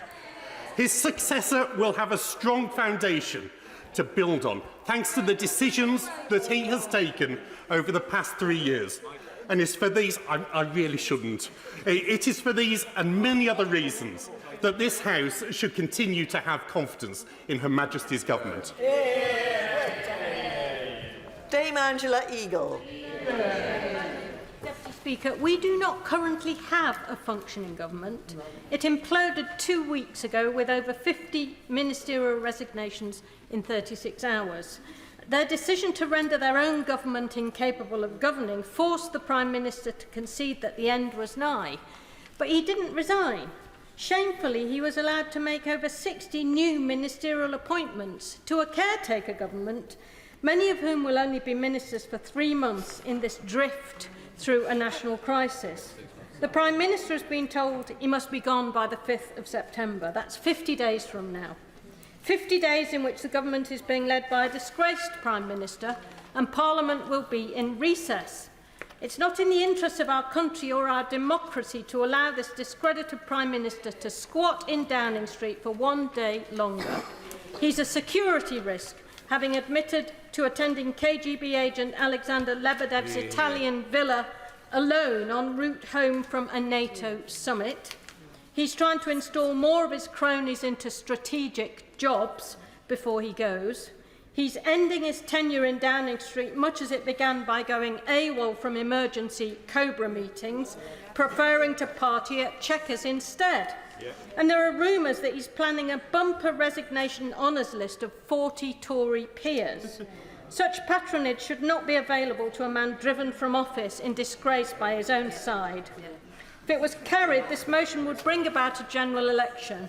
It's voters, not Tory members, who should be given the chance to pass a verdict on this catastrophic government and its failures of probity and competence. Of course, the Tories don't want to face the voters yet. They're hoping they can ditch their third leader in a row and crown a new Prime Minister without bothering to ask the country. They prefer to have the next Prime Minister chosen by their tiny and completely unrepresentative party membership. The very same people who chose the current disgraced incumbent barely 3 years ago. The Tories hope they can get out of any blame for giving a man they knew to be wholly unfit for this great office the keys to number 10. But they can't. Tory MPs are as culpable as the Prime Minister for the chaos and catastrophe he's caused. They gambled with our democracy, respect for the law, for truth, for morality in public life. They lost, and now the voters must judge them. If we are to believe the dangerous pictures of the wannabe Prime Ministers still in the leadership race, the minuscule Tory membership appears to be obsessed with fantasy promises of billions of pounds of unfunded tax cuts and haunted by the fear of so-called wokeness. What is crystal clear is that they're not addressing any of the real problems and challenges facing this country after 12 years of Tory misrule. They've not addressed the cost of living crisis facing millions of our fellow citizens. They've said nothing about soaring levels of child poverty as they vie with each other for who can concoct the biggest fantasy tax cut. They've left the country weaker and more ill-prepared for the future. Their neglect has caused chaos in the NHS, the Passport Office, the DVLA, at the border, in our schools and in the courts. And as the leadership race lumbers on and more of their 2019 manifesto is ditched, The Tories are shredding our constitution, their manifesto and their own mandate for government. And now they won't even debate in public, which is why we urgently need a general election. Giving evidence last week, John Major said of the Cabinet they were silent when they should have spoken out and spoke only when their silence became self-damaging. The only democratic way to respond to what has happened is to have a general election, and have a general election now. Sir William Cash. I certainly most emphatically have confidence in this government and no confidence whatsoever in Her Majesty's official opposition, the Liberal Democrat Party, the Scottish National Party, nor any other ragtag and bobtail. First of all, I want to pay tribute to the Prime Minister himself, who has led on all the historic matters that he has carried through so successfully since he became Prime Minister a mere 3 years ago.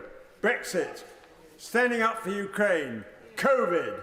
The general election, Madam Deputy Speaker, was based on a manifesto which gave us a great democratic majority and the Labour Party a well-deserved drubbing. On the handling of COVID, for which he nearly died himself, and despite which, don't you dare speak like that.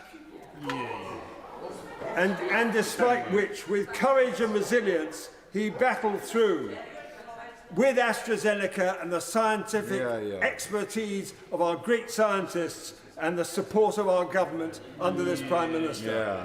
Then there is Ukraine and Putin's brutal and unprovoked aggression and the murder and killing of innocent citizens, not to mention even Russian soldiers sent to fight on false pretences. The Prime Minister of this country has led the world. Then there is Brexit, on which he led a democratic victory in 2019, endorsing the vote of the British people in 2016, freeing us from the subjugation of the European Union, other than the unfinished business of Northern Ireland, now being addressed in the committee stage of the protocol bill with a majority of 74 on second reading.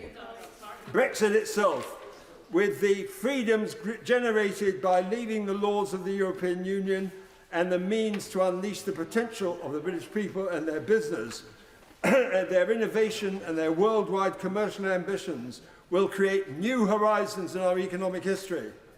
All this is based on stable economic foundations. The fact is that if you look at the unemployment rate in the other member states, our unemployment, now we're out, is 3.8%. Germany 5.3%, Italy 8%, Spain 13%. The Eurozone is imploding and on life support. All these problems of the cost of living were induced by global, uncontrollable, external forces causing inflation throughout the Western world.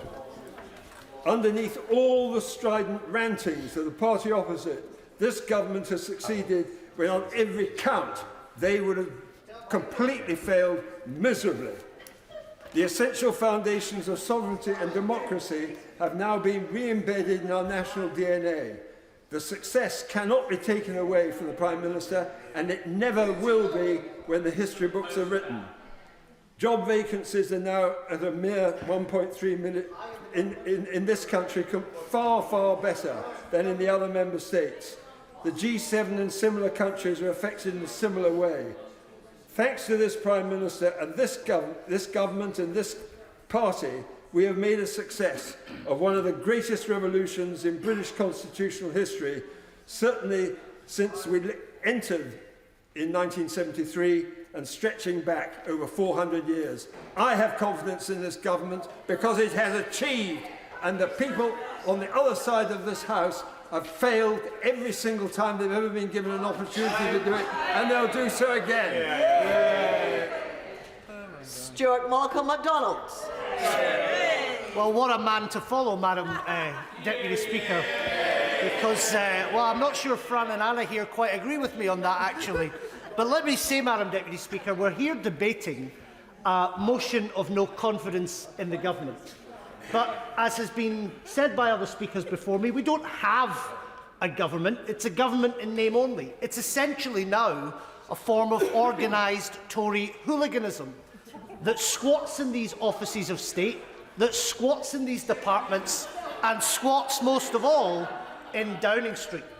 And one of the canards that is often advanced, if the member wants to go out on his feet and intervene, he's more than welcome. I'm happy to have that extra 60 seconds from him. But the canard that is often advanced by members opposite, indeed you wouldn't know that we're only having this debate because members opposite wielded the knife on their leader just a couple of weeks ago, but the canard is that the Prime Minister, quote, gets the big calls right. Well, let's examine that proposition. Indeed, the honourable, in fact I think a few honourable members opposite have been asked, did he really get a big call right when post-Salisbury, straight after a NATO summit, he went to a palazzo in Italy of a former KGB agent? Was that him getting the big calls right to not even have the decency to do that properly with security and then log it with his department when he was Foreign Secretary? That's before he even got to Downing Street. Did he get all the big calls right when he was partying all over the place and our constituents had to adhere to the rules as strictly as they did? Indeed, it resulted in him being the only Prime Minister to have received a fixed penalty notice whilst in office. While I always thought, Madam Deputy Speaker, I have witnessed the Scottish Conservative Party, like you, at close quarters over the years. And I always thought, if you go back to the days of his old pal, the late Sir Teddy Taylor, that tenement Tory of my constituency, he believed in law and order. And he sits there decrying anyone who draws attention to the fact that we have a criminal in Downing Street who has the keys for another 5 weeks in office, happily. Is he aware that the Lord Chief Justice himself, in a case on fixed penalty notices when the payment was made within the 28 days, said it was not a crime, that he couldn't be prosecuted, and that he left the court without a stain on his character? Well, the honourable gentleman has educated me because I did not know that, but it doesn't change the facts. Facts are chiels that wani ding, Madam Deputy Speaker, and those are indeed the facts. The Prime Minister has presided over a shambles.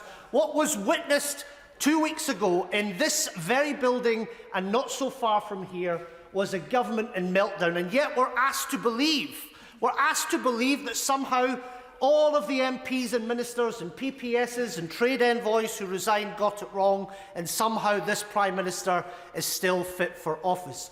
Well, nothing says that quite like the acres of empty green benches on the government side of the House tonight. So whilst they may well, it's a government motion brought forward by the Prime Minister himself, and isn't it telling that none of the leadership candidates have turned up to defend him here tonight? One can only imagine that several of those who've come here, if the gentleman wishes to get to his feet, I'm happy to be educated once again. He's making a fantastically farcical speech, but I'm enjoying it immensely. I mean, it's a little bit rich to have a go at candidates when there's an election actually open now for not being here at this very point. There is a fair place, and he knows this process. He's been longer here than I have. So this is a, 6-hour debate. I think it's fair to give some courtesies in this House. Interventions are best made on your feet, Madam Deputy Speaker, and the honourable gentleman showed that with great grace this evening. But as far as this is viewed, indeed, in Scotland, from what we've heard, not just from the leadership candidates, but from the Prime Minister himself. Indeed, he was at great pains to name the various constituencies that his big blue Tory ferret had paraded through all through the red wall. It's worth noting in Scotland his party continues to go backwards any time that the electorate face a ballot paper in their constituencies. The Tories have never won an election in Scotland since the 1950s, and the idea that we're frightened of any of these contenders now is for the birds. They will again lose more elections in Scotland, and that is why, because of the chaos that has actually started from David Cameron, it's not all the current incumbent at Number 10's fault, let's be honest. I can see the right honourable gentleman at least agrees with me on that one. But all of the chaos that has flowed from that referendum in 2016 to now has only made the case for a strengthening of Scottish democracy, for which I know the right honourable gentleman takes seriously. There will be a referendum on Scottish independence. He can shake his head as much as he likes. The reason that there will be one, Madam Deputy Speaker, the reason there will be one is because, like many of the members opposite, the public are free to change their minds. They are free to give a government in Edinburgh a mandate, as they did in 2011, to ask that question on Scottish independence again. We rejected this rancid, squalid Brexit that he sits there smiling all about, and that is how we reverse it in Scotland. Labour have shown us there's no route to do it via Westminster. The only way to do it is for Scots to take their future into their own hands, create that path back into the European community where we belong, and we will do that firstly with our independence referendum in 2023, and I look forward to the Scottish people voting for it with enthusiasm. Yeah. Gareth Bacon. Yeah. Thank you, Madam Deputy Speaker. I rise to declare my confidence in Her Majesty's government. Yeah. And there are a myriad of substantial reasons for doing so, but I'm going to focus on just three because of the time allowed to me. The first, of course, is ending the Brexit impasse that the dead Parliament of 2017 to 19 has shown itself so completely incapable of doing. Yep. Under the leadership of my right honourable friend, the Prime Minister, the Conservative Party won a landslide victory at the 2019 general election, when I had the privilege of being elected for the first time to represent my constituents in Orpington. It is an undeniable fact that the significant reason for the national result was the mandate to deliver on the largest democratic exercise in this country's history, an exercise that had been hitherto thwarted by arrogant elites, some of whom I see sitting opposite me this evening. But on the 31st of January, on the 31st of January 2020, Her Majesty's government delivered on the will of the people, and we left the European Union. Now, the Labour Party, Madam Deputy Speaker, claimed that a Conservative government would not achieve a Brexit trade deal. Well, Her Majesty's government announced on the 24th of December 2020 that the EU and Britain had agreed a post-Brexit trade deal, ending months of disagreement. A clear manifesto commitment that the previous dead Parliament had failed to deliver on had been completed within a few weeks of the election. And in the months that followed, the government announced more than 70 trade agreements with countries all around the world. So that's achievement number one, Madam Deputy Speaker. I'll now move on to achievement number two. Shortly after we left the European Union, the worst pandemic in a century hit the entire world. Her Majesty's government put its arms around the people at great pace and under enormous pressure. The government introduced a comprehensive package of support for individuals and businesses. Component parts of the support deal, such as the furlough scheme, saved millions of people from being made redundant when businesses could not trade due to the spread of the virus. And although our economy was on life support, it was kept alive thanks to the actions taken by this government. As a direct result of decisions taken by my honourable friend, the Prime Minister, this country was amongst the first to begin to emerge from the pandemic, because Her Majesty's government made the right call when it came to the vaccine. Thanks to the government's quick action to secure the most promising vaccine doses in advance, more than 120 million doses were administered in the first year in the UK alone. Now, however, it should be noted that the leader of the Labour Party wanted Britain to remain within the European Medicines Agency, which would have delayed the rollout of the vaccine. Countries in the EMA were much slower in vaccine production and rollout than the UK. Had Labour remained in power, the vaccine success experienced in this country would not have occurred at anything like the speed, with potentially dire consequences. Her Majesty's government made the right call when it came to reopening the economy last year, something which, of course, the Labour Party disagreed with. Time after time, Madam Deputy Speaker, senior Labour figures called for the maintenance and even the extension of restrictions. The Leader of the Opposition even said that he would vote for a circuit breaker lockdown over Christmas, and then days later pretended that he had never backed a Christmas restriction. Had he been in power, Madam Deputy Speaker, it would have been less captain hindsight and more major catastrophe. Finally, it is this government and this Prime Minister which has led to the West rallying the international support for the Ukraine. So in conclusion, Madam Deputy Speaker, Her Majesty's Government has kept our country safe. It has led the world in the response to the first ground war in the European continent since the Second World War, and it has got Brexit done. It is therefore patently obvious that this House should have confidence in Her Majesty's Government, and I will be supporting the motion. Jess Phillips. Thank you, Madam Deputy Speaker.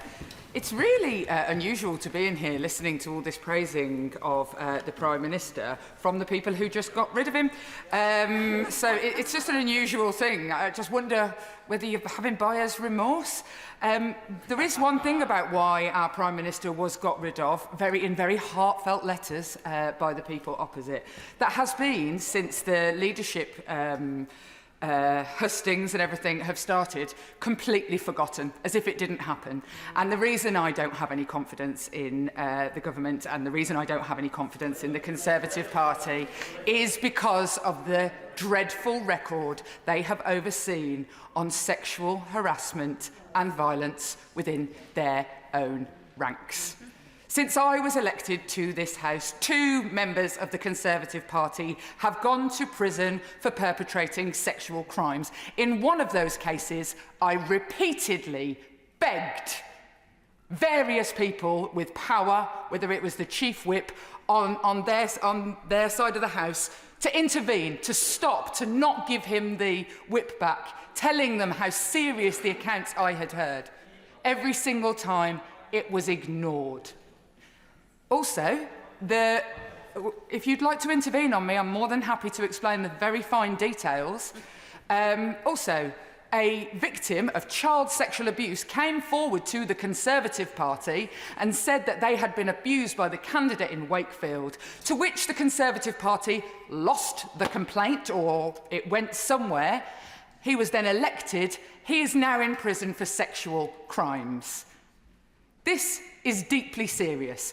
The member for Delyn, Madam Deputy Speaker, I have informed all the people I will be mentioning that I will be mentioning them. I should imagine there's some people checking their inboxes right now, that the member for Delyn was cleared by the Conservative Party's processes. And then the Prime Minister is toppled because he promoted somebody who he knew had undertaken sexually harmful behaviours. So while everybody in here is now dancing on the head of a pin about how great he was and he got all the big calls right, remember the reason that every one of the people in here wrote those letters, where in every single one of the candidates, if the Justice Secretary would like to intervene, I'm more than happy to take it. He's saying it's total rubbish. Would he like to get to his feet and tell me what I've said that is total rubbish?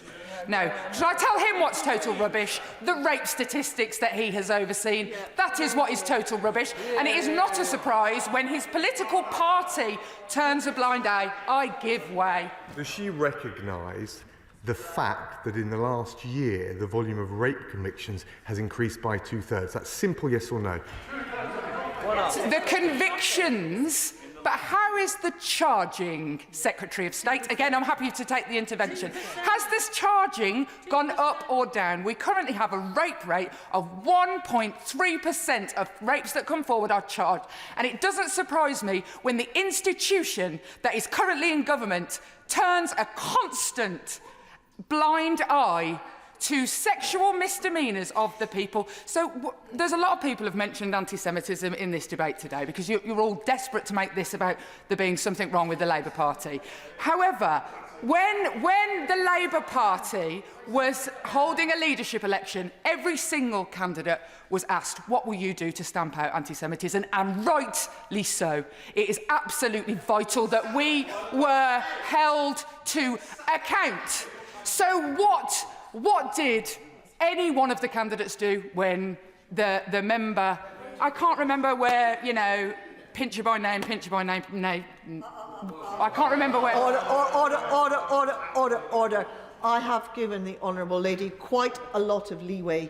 We are here discussing matters that are or will be sub judice, perhaps, and I think the Honourable Lady knows what to do. Just let's guide in a different direction. I'd like to know what the Chancellor of the Exchequer of the time did when the member for Tamworth was given the position. I'd like to know what the Foreign Secretary did. Did they all sit back? I wouldn't have. I would never have sat back. I want to know what every one of the candidates who wants to be the Prime Minister did when that happened, and I want to know what the Conservative Party is going to do about its institutional problem where it cannot deal appropriately with complaints independently about sexual harassment. I have absolutely no confidence. Chris Clarkson. Thank you, Madam Deputy Speaker. Today's motion is on whether or not we have confidence in the government, and obviously I will be speaking in favour of that. But I do want to register my exasperation with the way that we arrived at having to introduce this particular motion after the botched stunt from the party opposite last week. By attempting to table a vote of no confidence in the Prime Minister, they were seeking to do away with constitutional precedent and decades of convention. Whatever their personal animus towards the Prime Minister, and I've listened to the speeches and I can tell it runs very, very deeply. And the office is bigger than any one person, and the institutions around it, our constitution, are bigger still. To seek to upend that in a fit of petty spite just shows how irresponsible and deeply unfit the leader of the opposition is to lead. A man who should know better, a man who, as a lawyer, does know better, but a man who simply cannot do better. This is the Mother of Parliament, not a sixth-form debating society. However, that's not what this debate's about, and I appreciate it's a popular one, so I wanted to touch briefly on why I'll be supporting the government tonight. Those on this side were elected on an ambitious manifesto, which was not just about Brexit, as some would like to claim. It was also about how we use that opportunity to change the way that our country is working, because frankly, for a very long time, in a great number of places, it simply has not been. Areas like mine were left in abeyance, written off, put in the too-hard basket, subjected to their own passive form of managed decline, and that isn't right. That can't be the case, that all the talent and all the ability is clustered in one part of the country. We know it isn't. So why should all the opportunity be focused in a postage stamp-sized area in our country? Our manifesto promised to address that, and we've already made great strides. That job has been undoubtedly complicated by the pandemic, which is why nobody's manifesto contained it, but it has been necessary to do extremely difficult things. But it was years of making those tough choices, since 2010, restoring our public finances, that enabled us to put our arms around the nation at the darkest of times.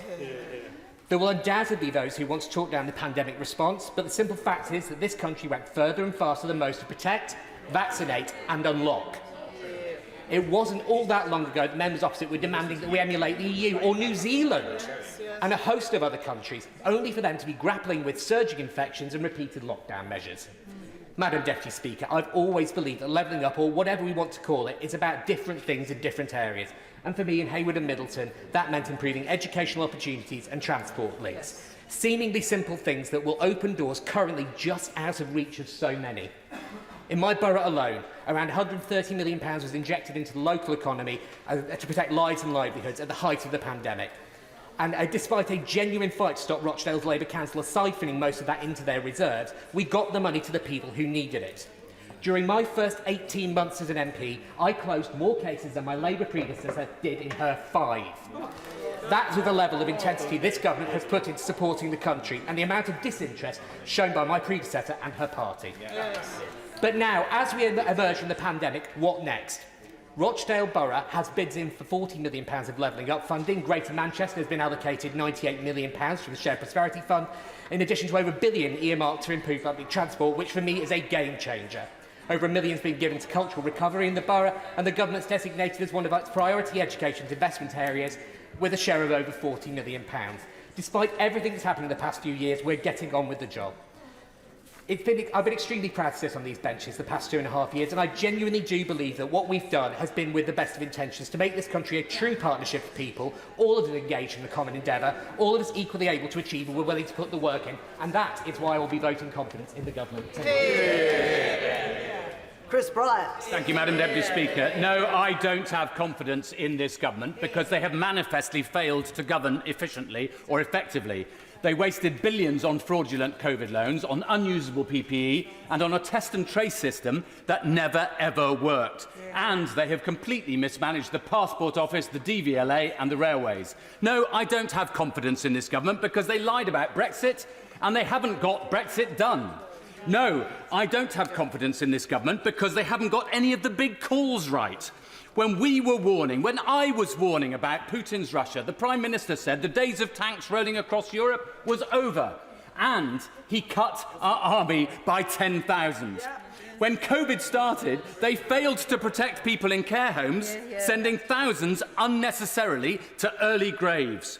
When everyone issued warnings about inflation, the Prime Minister said that it was nothing to get worried about. No, I don't have confidence in this government because a massive shortage of personnel and skills is holding Britain back. Asparagus and courgettes ploughed back into the field, strawberries left to rot, pig carcasses destroyed, all while British families rely on food banks. And worst of all, most shameful of all, NHS hospitals running food banks for their staff. Many schools have no applications at all for teaching posts, especially in key subjects like science, maths and modern languages. No, I don't have confidence in this government because they refused to put Magnitsky sanctions in place for years, because they still haven't tackled dodgy Russian money and London's massive money laundering industry, because they failed to take Putin's initial invasion of Ukraine seriously enough in 2014, and because their delight in Putin's bling emboldened Putin. No, I don't have confidence in this government because they're obsessed with all the wrong things. They spend more time and energy protecting statues than protecting women from domestic abuse. Exactly. They deliberately drive wedges between people over gender identity and trans rights and ignore the fact that their own equality minister resigned because he thought the government was creating a hostile environment for LGBT people, which is why he should be ashamed to defend this government. No, I don't have confidence in this government because they have no plan for the NHS or social care. England has a backlog of 6.6 million patients, and that excludes patients' multiple treatments. And no, it isn't all to do with COVID. We had a 4.8 million backlog before the pandemic. They promised... He's doing a point of order, sorry. Point of order, Chris Clarkson. Pointed directly at me. Wait, by the way, sorry. I do hope that this isn't... I really do feel it's quite bad if we have points of order that disrupt debates. The honourable gentleman has had a chance to speak. I'm not sure that he tried to intervene on the honourable gentleman, but go ahead with the point of order. The honourable gentleman just pointed at me and said, and that's why he should be ashamed. Is that in order? Yeah, well, yes, if that's his opinion, then he has said did you try to intervene? No, he didn't. That would be the appropriate. That would be the appropriate thing to do. Chris? The Chair has said consistently about temperance of language. To say that my honourable friend from Hayward Middleton, as an LGBT man, should be ashamed to defend this government, I don't think fits within the ruling that the Chair has given. Could you just clarify, for the purpose of the House, whether it's temperance of language? This is not a point of order, first of all. Secondly, the Speaker and the Chairman of Ways and Means and myself have all said that we should try to conduct this debate in reasonable terms. And I think we just all need to calm down and discuss the important matters that are before the House. Chris Bryan. Thank you, Madam Deputy Speaker. No, I don't have confidence in this government because they play fast and loose with numbers. They boast that they're recruiting 20,000 more police, but they cut police by 20,000. They boast of a single tax cut now, but forget that they've increased taxes 15 times in 2.5 years, giving us the highest tax burden for 70 years. They boast of the COVID vaccination as if they personally developed it in the Downing Street kitchen. But actually, France, Germany, Italy, Portugal and Singapore have higher vaccination rates than us, and Wales managed it faster than England. No, I don't have confidence in this government because not even Conservative MPs really have confidence in this government. They know it's a massive conceit, an organised hypocrisy, a house built on sand, and the fissures run deep. They're not even very good at being Conservatives these days, tearing up conventions and the Constitution like student revolutionaries. Of course, that's not how they'll vote today. Oh no, they wouldn't dare risk a general election. But even as they troop through the lobbies to indicate, yes, they do have confidence in the government, they'll be privately plotting its demise. They'll be making themselves look foolish today. I don't mind that. But they can't take the British public for fools as well. Sally Ann Hart. Madam Deputy Speaker, I thank the Prime Minister for his dedication to the United Kingdom of Great Britain and Northern Ireland, his aspiration for all in this country and his expectation that we can achieve great things as individuals and as a country. This Conservative government, working as a team, has delivered hundreds of achievements over the past 2.5 years. It has delivered and continues to deliver on the people's priorities. Brexit for starters. In March 2020, the country faced an alarming health crisis, the COVID pandemic, and something which those opposite had conveniently forgotten about. This government has taken decisive action to shield the public from the worst effects of the pandemic and the war in Ukraine. And it is very easy to criticise, but far more difficult to make tough and hard decisions. We have delivered the biggest reforms to our railways in 25 years with simpler, modern fares and reliable services for passengers. We've begun the accession process to join the comprehensive and progressive Trans-Pacific Partnership, giving UK businesses access to one of the world's largest and most dynamic free trade areas. We hosted COP26 in Glasgow last year, helping to drive ambitious climate change action around the world. And we saw the World-Leading Environment Act passed, ensuring that the environment is at the heart of this government's agenda. The Agriculture Act, the Police and Crime Sentencing and Courts Act, the Building Safety Act, the Skills and Post-16 Education Act, the Nationality and Borders Bill. We've seen the plan for jobs, upskilling and reskilling, a focus on education, giving every pupil in England a funding boost so all children have the same opportunities to succeed. We've invested in levelling up parts of the country that have been long overlooked and neglected, including the Levelling Up Fund and the Towns Fund deals. Hastings received £24 million, leveraging another £85 million in private sector funding. I could go on. I'll give way. I'd like to thank the Honourable Lady for giving way on that point. And she mentions the Towns Fund, which is, would she agree with me, is going to transform and regenerate the towns and cities that have been left behind by the Labour in the past. I thank my honourable friend for his intervention and completely agree with him. This is why the previous Conservative government had the Northern Powerhouse, to try and lift those people left behind for generations by the Labour Party. It is a fundamental principle of our constitution that any government must retain the confidence of the legislature, that is us. The Conservative Party won an 80-seat majority. We may have slightly reduced that majority now, but this government operates effectively, as votes on legislation in the last couple of weeks alone prove. Healthy majority votes in favour of the government, backing the government. The Prime Minister may have lost the personal confidence of some of his MPs, but he has not lost the legislature mandate. I pity those on the opposition benches. They have resorted to the petty low of personality politics because they have nothing else. So with this Prime Minister gone, what will they do? We can feel their panic seeping across the floor. Their hate-fuelled, moralistic posturing has made them all vulnerable. This government continues to function as a strong team, and I have full confidence in it to deliver the priorities of the people and businesses living in my constituency, as well as the country. This, on this side of the House, we keep calm and we carry on in the British way. Tommy Shepherd.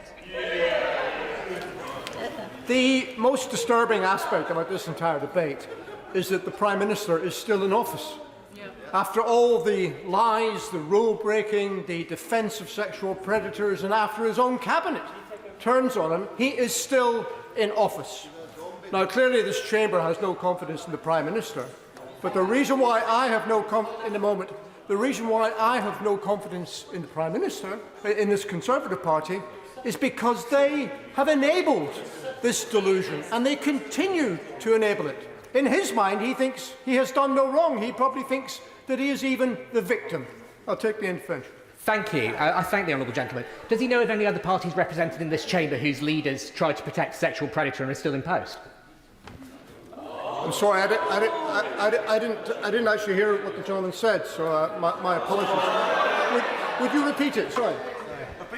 Does the honourable gentleman know of any other parties represented in this chamber whose leader is still in post after protecting a sexual predator? No, I do not. But if there were, they should certainly be investigated. And if the honourable gentleman is trying to say something, perhaps he should say it and not be quite so coy and insinuate things. Now, what is even more concerning is, of course, the manner in which the Prime Minister's successor is being selected. And what started out as a sort of political beauty pageant has become a carnival of reactionary ideas as these contestants vie with each other to see who can be the most right-wing. And the reason for that, of course, is simple. It's because they are not appealing to the Conservative Parliamentary Party. They are appealing to a narrow and narrow-minded section of the electorate, quite unlike the people amongst whom they live, the Conservative Party membership. How else could we explain that as the country burns, not a single candidate has anything to say about the climate emergency? How else can we explain that they are talking about tax cuts on business profits rather than action to help ordinary families with the cost of living crisis? Now, there will be members of the party opposite who will hope that this is just an aberration and actually these things will disappear once the contest is over, and some of this economic illiteracy and particularly the drivel about small states and tax cuts will pass and go into history. Well, I will take your intervention. Yeah. I'd just like to point out, Madam Deputy Speaker, for the benefit of the House and the honourable gentleman, that in fact earlier today every single one of the candidates spoke and was questioned at length by the Conservative Environment Network precisely on the issues which he has just described. My point, Madam Deputy Speaker, is that when they set out their stall to you, this was not on their agenda. This is not something that they chose to put in their prospectus because they know who they're appealing to, and it is worrisome in the extreme that people who ought to know better are massaging prejudices amongst the Conservative Party membership in order to gain political office. Now, some will hope that this will disappear once this election is over, and that much of the drivel about tax cuts and small states and the economic illiteracy that comes with it will pass away. I say this, there is a worrying trend here that some of these ideas may gain traction and they may change public policy. And I am concerned that the party opposite is attempting to do that and change public policy in this country without consulting the electorate. And if it does that, I believe that that would be undemocratic and it would be illegitimate. Madam Deputy Speaker, when it comes to Scotland, I am also concerned. I don't expect any new Conservative leader or this Conservative government to support a Scottish independence referendum. But I do expect a degree of civility and respect when it comes to appreciating Scottish public opinion. And it is distressing that what we have seen from quite a number of these candidates and what now seems to mark the character of the government is to actually ignore that and override it. Hence we get statements about how the UK government thinks that it needs to save the Scottish people from the SNP-led government in Edinburgh. What a monstrous contempt that is on the people who elected that government just 14 months ago.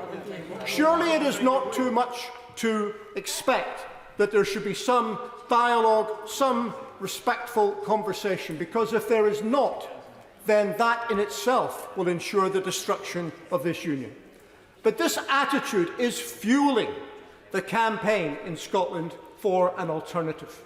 And we come here, mandated by the communities that sent us here, to say the people in Scotland want another choice on whether they should be an independent country. And it is their right, their democratic right, to have that aspiration and to demand that it be listened to. And we will not be going away. We will keep coming, we will keep demanding. And the more this government, for whom I have no confidence, refuses, the more the argument for the alternative, a new independent country, will gain ground. And I say to the Conservative Party and to the Conservative government, Scotland clearly has no confidence in you. But everything that you are doing makes Scotland believe that there is a better alternative to come. Andy Carter. Thank you very much, Madam Deputy Speaker. Following the Honourable Member for Edinburgh East, one of his colleagues just a few moments ago talked about Tory hooliganism. The definition of hooliganism is the SNP trying to smash up the United Kingdom. That's hooliganism. The motion we're debating tonight asks, does this House have confidence in Her Majesty's government? Absolutely yes, we have confidence in this government, Madam Deputy Speaker. Why do I say this? Well, this government is delivering for British people. It's delivering for my constituents in Warrington South. We've left the European Union. We've invested and innovated in life sciences to deliver a vaccine rollout. We've supported families and businesses during the worst health crisis for 100 years with the furlough programme. We've lifted restrictions, allowing our economy to get back to business. We've supported Ukraine in a way that most other European countries have failed to do. We put billions of support into families as the long tail of COVID affects the cost of living. This government absolutely is backing the people of this country. And our first duty as members of Parliament is always to our constituents and the respective areas we are honoured to represent in this place. So what have the government been doing for the last 2.5 years for Warrington? Well, levelling up for transport. Warrington benefiting from £42 million of government investment, replacing our entire fleet of buses with 120 new zero-emission electric buses, tackling the problems that we face with environmental issues, ensuring we have a cleaner and better air quality, improving services for local people and reducing the cost. What are we doing in terms of schools? Well, just last week, I had a message from the principal of Penketh High School, John Carlin, who said how thrilled he was to receive £6 million from this government to rebuild his school, something he's been trying to achieve for the last 10 years. A £6 million rebuilding programme finally will mean students in Penketh will get the facilities that they deserve. And in March this year, I was delighted to welcome the Prime Minister to Warrington to open a brand new scan centre at the Warrington Hospital, funded with £5 million from this government. It's a fantastic addition, delivering a new MRI and CT scanner and reconfiguring the imaging suites and facilities, meaning that the backlogs that we faced as a result of COVID have almost now entirely been removed. And while this government puts in place policies and funding to help constituents in Warrington South, we're beset with a Labour Warrington Borough Council whose priorities appear to be building huge logistics centres on the Greenbelt and introducing terrible low traffic neighbourhoods that simply increase the amount of congestion in our town. Madam Deputy Speaker, for all the talk from the opposition parties of a general election, let's just remind ourselves that we have a parliamentary system, not a presidential one.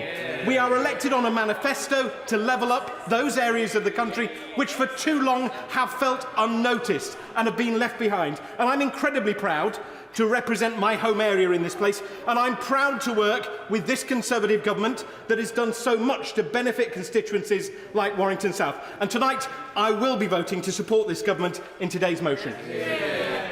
Lynn Brown. Madam Deputy Speaker, well, I decided to have a quick look at this Tory government's record in order to prepare for this debate. I found that child poverty was up by 300,000 since 2010. 860,000 children, according to government's own records, don't know where the next meal is coming from. And that's all before we factor in the cruel cut to universal credit or this year's inflation rate. So no, I have no confidence in this government. Crime is up 18%, prosecution's down 18%, and that's just the last 3 years. Less than 6% of offences lead to a charge, and that is a record low. So no, I have no confidence in this government. The Prime Minister promised 40 new hospitals. Where are they? Ambulance waits are going through the roof. Every single ambulance service is in critical incident. People having a heart attack or a stroke are waiting on average 50 minutes for an ambulance. And we know for many it's far longer. One patient waited 24 hours in an ambulance before a space in the hospital was found. These waits are deadly. So no, I have no confidence in this government. And let's get to the man in Downing Street. He spent the past years, as he spent his whole life, corrupting and destroying confidence in everything he touches. It's not just about the parties, the law breaking, or whether he misled this House. It's his casual approach to our democracy and our society. He spent the last 6 months pretending everything's going great, and we know it ain't. Inflation is skyrocketing, the economy is on the verge of recession. And what's the plan to deal with the root causes of this? We have workforce shortages blighting our NHS, all our public services and much of the private sector too. We have massive trade problems linked to the mismanagement of the Tory Brexit.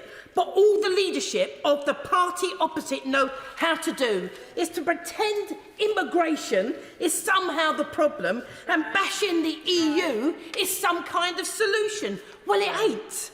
Madam Deputy Speaker, the Tory party have finally done the right thing, but frankly it's too late. And it's superficial. There's not going to be real change. The Tory record of destruction, division and chaos continues. The country's boiling, but their leadership candidates won't credibly address climate change. They've said little to nothing. And apparently, I think they must live on a different planet. All they can manage to argue about against, actually, is the tax hikes that they voted for just weeks ago. And when they ain't doing that, they're trying to divide our communities based on frivolous nonsense. We'd be better off if they talked about stopping climate heating or how to stop the NHS falling apart. But that doesn't seem to match the priorities of Tory donors. So do I have confidence in this government? Hell no. The truth is our country will only be able to recover once the lot of them are out of office. And for that we need a general election. Let's get on with it. Tom Randall. Thank you, Madam Deputy Speaker. The manifesto on which this government was elected is entitled Get Brexit Done, Unleash Britain's Potential, and the first part of that has been achieved. It has been difficult and protracted, but we got there. And I congratulate my right honourable friend, the Prime Minister, in achieving perhaps the most significant single piece of constitutional change in the post-war era. And when one sees, for example, unrest in places like Catalonia, I think that we sometimes do not give ourselves enough credit at this country's ability to effect change peacefully, smoothly, and considering the far-reaching implications of Brexit at some pace.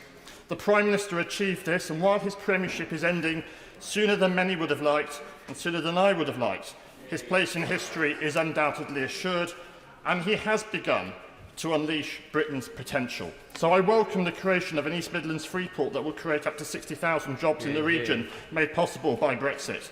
I welcome the government's ambitious vaccination policy, made possible by Brexit, and I further welcome the over 24 police officers on the streets of Gedling, the plans to overhaul the Queen's Medical Centre and city hospitals in Nottingham, and the increased school funding in Gedling made possible thanks to the sound finances only a decade of Conservative government can provide. This is my right honourable friend, the Prime Minister's legacy, and it's a legacy that will be taken forward in the remainder of this Parliament.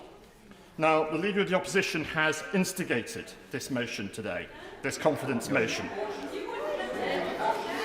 In order, and were it to fail, there will be a clamour for a general election.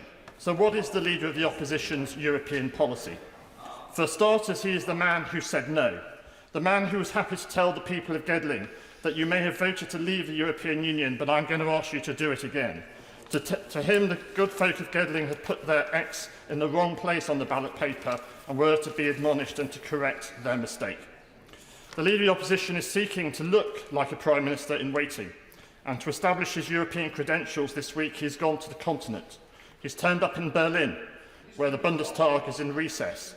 He's committed what many consider a faux pas by recording a party political video at a Holocaust memorial, and in that video declared that he wants the Labour Party to follow in the footsteps of the German SPD. Well, given, Madam Deputy Speaker, the SPD's position in the opinion polls has fallen by a fifth in the last 3 months, I wish him well in those endeavours. There are currently, as I speak, 5 contenders for the leadership of the Conservative Party, almost as many as contenders as there are for the Labour Party. And one of the things that those contenders for the Conservative leadership have in common is that none of them served or would serve in a shadow cabinet led by the Right Honourable Member for Islington North. Hostile to NATO, calling for collaboration with Russia after a Russian chemical attack, and a proponent of a reckless economic agenda. The prospect of a Labour government led by the Right Honourable Member for Islington North scared people in Gedling at the last election. And notwithstanding the many achievements of this government, of which there are many, it is surely inconceivable that anyone would have placed greater confidence in the alternative government that might have been elected in 2019 to take us through the pandemic, the Brexit and the war in Ukraine. And so, Madam Deputy Speaker, I was supporting tonight's motion because I have confidence in the programme of this government, I have confidence in the Cabinet, I have confidence in the manifesto, and I have confidence that the Labour Party remains unfit to govern. Yeah. Dave Dugan. Thank you, Madam Deputy Speaker. Well, I certainly do not have confidence in this cobbled-together, bottom-of-the-barrel government. And if we're supposed to be voting in here tonight about whether or not we've got confidence, the people out there will surely be asking, is this some sort of rhetorical question? Because when you add all the opposition MPs, and then you add in all the ministers who have resigned, and you add in all the Tory MPs who voted against the Prime Minister in the vote of confidence, I think we know where Parliament sits on this Prime Minister, and it's not a positive report card in any way, shape or form. And Scotland never took a minute of this Prime Minister seriously. I'm testament to that fact. When they went to the country in 2019, Angus said, no, we're not going to have a Tory MP, we're going to have an SNP MP in Westminster, speaking up for the values of fairness and opportunity and underscoring the mandate that we have for an independence referendum. And it will happen, I can assure you of that. I won't miss this Prime Minister talking up, gaslighting the people of these islands about the UK economy. He makes it sound like it's a land of milk and honey, where there's £2.2 trillion worth of sovereign debt in the UK's name. And let's be really clear, when this government came to power, there was £0.8 trillion of sovereign debt. It's getting on for 3 times that, and that 0.8 took nearly 100 years to build up. This government have nearly tripled it in 12 years. The government have lost complete control of the economy. And the term working poor, let's forget, should be a contradiction in terms, but it isn't, not in the UK, where you can go out to work 2 people in one house, go out to work for 40 hours a week and still not have enough money to put food on the table. He cloaks himself in the NHS in the most shameless, unedifying way possible. It's absolutely abhorrent. And then these phantom numbers about building new hospitals while all the while people can't get access to an ambulance or get their way down a waiting list for an operation. And he shamelessly exploits the UK armed forces, who should be above politics and have been dragged mercilessly into it by this Prime Minister and his cronies in the Cabinet. He's got 1,000 cut to the army under his watch. Nuclear weapons are getting, and their delivery systems are getting on for consuming 1/6 of the armed forces budget. They've cut the E7 Wedgetail programme to 3, and the Ajax £5.5 billion debacle has been rumbling on for the entire duration of this government. But they're supposed to be the government that stands up for defence of these islands. It's a disgrace. And worst of all, how dare they deny democracy in Scotland. The people of these islands are not confused in Scotland, Madam Deputy Speaker. They don't vote SNP out of some sort of habit or tradition. They vote SNP because they recognise our values in their values, and they do not recognise the values of the party opposite one iota. And they're smirking and laughing, Madam Deputy Speaker. Will laugh up your sleeve, I'll tell you that, because the people of Scotland are watching you. They're watching the disdain that you hold for the decisions. No, too many times you've used the word you. You can, in a general sense, but you were sort of implying things about myself when you use the word you. It went with disdain, yes. Dave Dugan. I wouldn't dream to do so, Madam Deputy Speaker. They are laughing up their sleeve, and the people of Scotland are recognising that, and they don't like it one iota. We will have our say, and we will divest from this broken United Kingdom once and for all. Anthony Brown. Thank you, Madam Deputy Speaker. You've asked for a more moderate, positive tone, and I'll endeavour to do that. I have full confidence in this government for three reasons. One, because no captain is more important than their team, and I think on this side of the House we have a very, very strong team. Two, because the government has delivered for the country as a whole, and a lot of my colleagues have rehearsed the arguments over Brexit and COVID and Ukraine, and indeed net zero. But three, because this government has delivered for my constituency of South Cambridgeshire. I was elected here to represent the interests of my constituents, and it has had a real impact on their lives. This government has delivered when it comes to healthcare in South Cambridgeshire. We've got the new Royal Papworth Hospital, a gleaming state-of-the-art hospital, the most important heart and lung hospital in the UK. Just a couple of weeks ago, we opened the Heart and Lung Institute, the biggest concentration of heart and lung researchers in the whole of Europe in South Cambridgeshire. More is coming. We've got the Cancer Research Hospital that's going to be opened in 2025. And then the Cambridge Children's Hospital, the first in the east of England, will be opened shortly after. The first hospital of its type to combine mental and physical well-being of children. The government has delivered when it comes to transport for South Cambridgeshire. We've got Cambridge South Station opening in 2025, fully going through the process now. The A428 has been started dualling. We've finished dualling the A14. The Girton Interchange, that's coming. The government has started looking at that. The government has delivered for the environment in South Cambridgeshire. One of the big issues for us is chalk streams, protecting the chalk streams. We have the government set up a chalk stream task force. We've passed new legislation on sewage discharge, which all the Lib Dem MPs voted against. Shame on them. They voted to let dump sewage into chalk streams. We've brought in new hair coursing laws, a really big issue in South Cambridgeshire. I had meetings with the Home Secretary, the Secretary of State for the Environment about it. We finally brought in laws to stop this terrible crime. Education spending is a really important issue in South Cambridgeshire. Historically, it's been one of the lowest in the country. But actually, we've now had a 21.3% increase in real terms in education funding in Cambridgeshire since 2014. Just in the last 2 years, a £453 per pupil increase in education spending. And the schools are starting to feel the difference. We need more, but it's already made a difference. When we had the COVID pandemic, the government delivered support for businesses and individuals. 17,000 people were on furlough. Their jobs are saved by the government. Over £15 million in funding for businesses. And I know a lot of my small businesses, in particular in hospitality, in particular pubs, were saved by the intervention of this government and the support it gave it. Research is a very big thing in South Cambridgeshire. I've got hundreds, literally hundreds of research institutes and companies. And the government has increased funding on research and development to £22 billion a year by 2025. And that's making a real difference for South Cambridgeshire. And finally, police. We actually have record numbers of police officers in Cambridgeshire now, 1,671 as of March. We've never had more than we have at the moment. So for all these reasons, the government is delivering for South Cambridgeshire, and I would like to have full support, full confidence in this government. Thank you, Madam Deputy Speaker. Door knocking in Newcastle yesterday, a young mum of 2 told me she had never found it so hard to manage. The cost of living crisis meant that she could barely afford to get her two kids to school. Government was doing nothing to help, and she and her friends joked that they would have to start selling their kidneys. Now, Madam Deputy Speaker, that is the kind of gallows humour of a country in crisis. It doesn't belong in one of the richest nations on earth. I have no confidence in a government which does not support working families in Newcastle? Good word. I think I would like to say my honourable friend is making an excellent speech, and I would just like to add that this issue is found across the country, in every part of the country, including in the south of England. She's making an excellent point, and I hope the government listens to her. I'd like to thank my honourable friend for underlying that point. Order.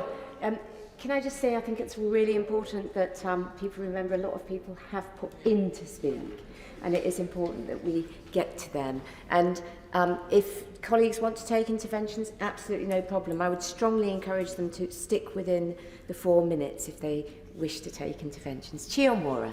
Thank you. Yes, Madam Deputy Speaker, I have no confidence in a government which does not support working families in Newcastle. And when people have no confidence in the government, it drains their confidence in politics and democracy generally.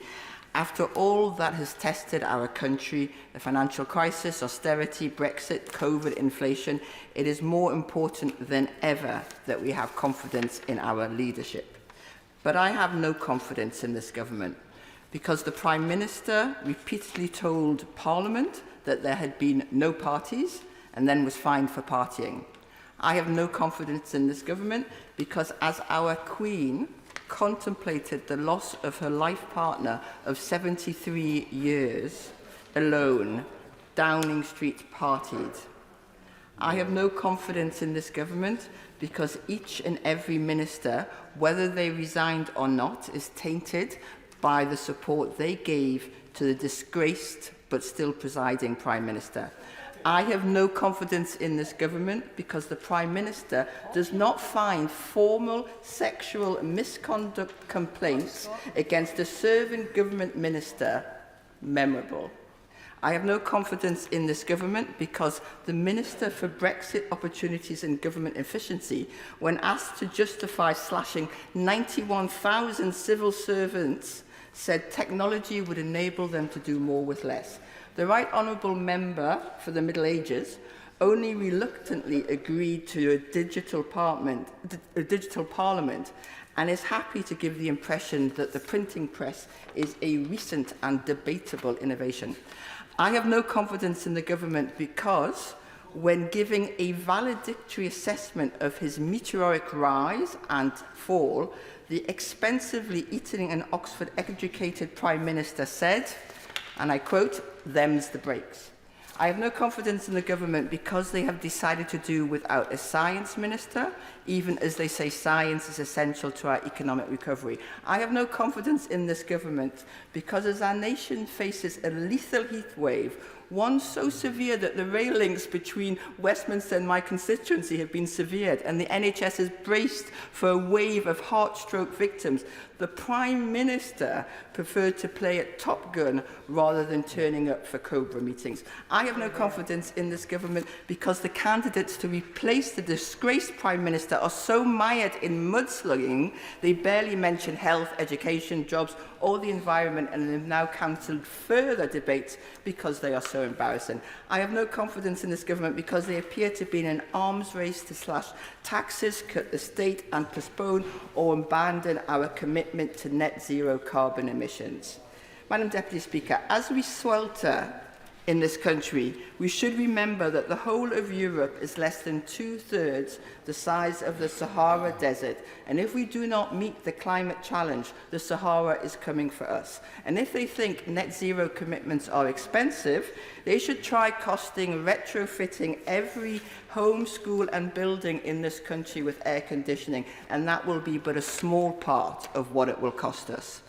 So, I have no confidence in this government because it has no ideas and no convictions. It is a zombie government. Worse, it is a vampire government, effectively dead but still continuing to suck the lifeblood from my constituents.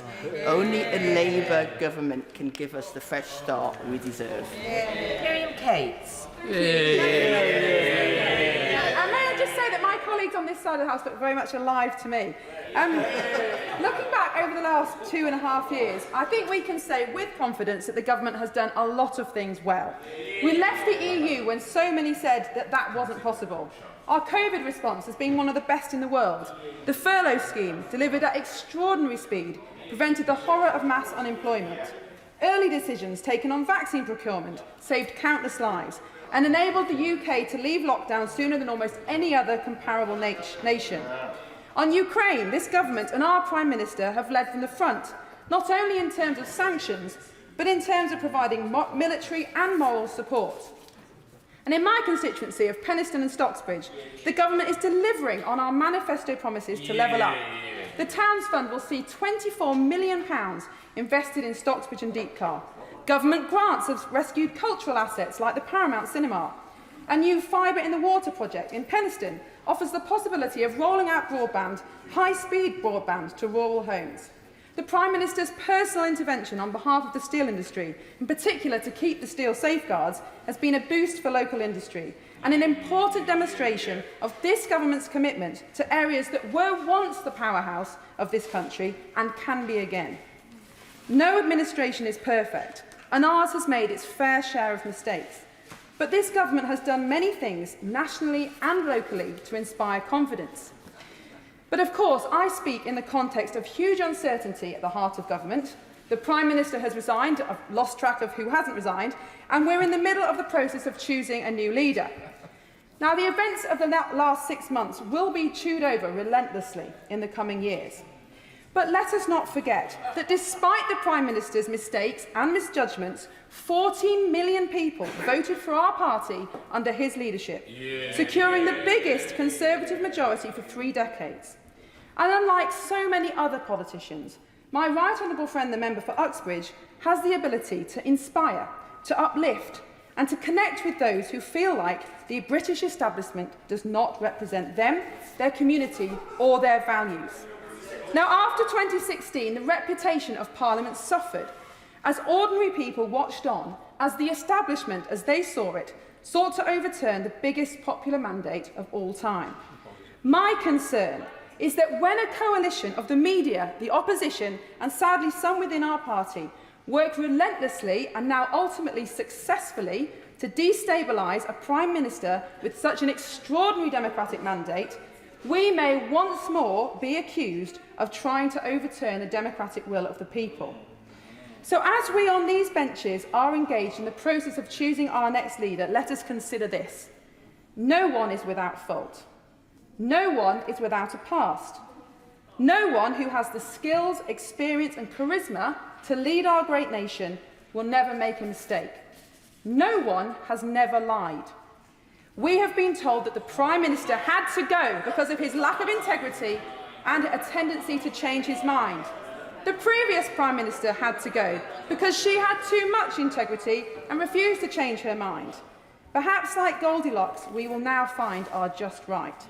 But our party is a broad church and we have a broad range of candidates vying to lead it. Whoever wins, we must unite behind his or her leadership and stand firm against attempts to throw us off course.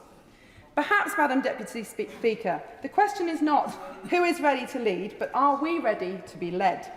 So yes, Madam Deputy Speaker, I do have confidence in this government. I have confidence in the British people who put this government in place, and I wish the new Prime Minister... Order. Hannah Bardell. Speaker, oh, would some power the gift to give us to see ourselves as others see us. They are the words of the great Scottish poet Rabbie Burns, and they're as resonant now as they were then. Because if we cannot, as politicians, see ourselves as others see us, we have little hope of governing responsibly or with credibility. And I suspect if the Prime Minister and some with their delusions of grandeur on those benches could see themselves as people in my Livingston constituency and across all of our constituencies could see them, and they could see the damage that their government has done to them, they would be and should be horrified. And that's the problem with this government and with this Prime Minister. Some have become so used to the privileges and entitlements and trappings of government that they have become utterly insulated from reality. Our citizens have the right not to have confidence in this government, this political system and these political institutions in Westminster, because quite frankly, as this government and this Prime Minister has shown, they are utterly broken. Now, the Prime Minister, we shouldn't be surprised, we have ended up with someone who has come from one elitist institution to another, from Eton to Oxbridge to the House of Commons. And actually, we have 50% of the Conservatives privately educated, and I was struck by a tweet recently from says privilege. Yeah, says privilege. Sorry. If the honourable gentleman wants to give way, he's very welcome. Yeah. Okay. Jonathan Gullis, but remember what I said about people who were trying to catch my eye and chose to intervene earlier down the list. Hannibal. I'm very grateful to the Honourable Lady for giving way. The Honourable Lady makes this cast of aspersions against people who attended private school. I found it quite disrespectful, Madam Speaker, that my mother and father, who chose to send me to that school and decided to use their hard-earned money to give me the best start in life that they unfortunately didn't receive themselves, should somehow be insulted in this way. I think there's just a very basic reality, and I wanted to read the tweet of the academic Taj Ali, who highlighted that just 7% of British people are privately educated. 43% of the most influential news editors and 44% of news columnists are privately educated. A two-tier education system creates a two-tier society, Madam Deputy Speaker, and that's the point I'm making, because we have a Prime Minister who is completely devoid and divorced from reality. And the current leadership race and its navel-gazing narcissism has given a window into that elitism and privilege, because among them we have one of the most richest men in the UK, by whose own admission knows literally no one who is working class. And only did they quit government when they realised that their own reputations were going to be tainted. So whether it's the Windrush scandal or the Post Office Horizon crisis, there is a litany of chaos behind this government. And I have no confidence in this government because it's failed to build proper social housing, failed to fund a health service that was already on its knees before the pandemic, failed to protect the most vulnerable in our society, and has instead cut the financial lifelines to the poorest and most vulnerable, and has sought to balance the books on their backs whilst vilifying them. Now, the SNP government in Scotland is sick to the back teeth of cleaning up the mess of this Tory government, using our precious resources with one financial hand tied behind their back to clean up their mess, mitigating the bedroom tax, lifting the poorest and most marginalised out of poverty without the full basket of financial powers is hugely challenging. But we do it because we understand what it means to govern in everyone's interest. And this Tory government has failed because it failed to quell the river of dirty Russian money flowing through its financial system. I sat on the sanctions and the anti-money laundering bill with my honourable friend from Glasgow Central, and I saw this government turn its back on the opportunity to stem the corruption and flow of dirty money. So, whilst we are grateful for what they have done in Ukraine, it is an absolute disgrace that this Prime Minister, this government and previous Prime Ministers did so little. I have no faith in this government because it has presided over a right-wing Brexit that has torn our social and economic fabric apart. And I understand, and we understand, the notion of credibility. So, Madam Deputy Speaker, the sooner Scotland can get independence, the sooner Scotland can flourish, and the rest of the UK can, I hope, have its own democratic enlightenment. It can be free from the chaos and the corruption that this Westminster system of government holds.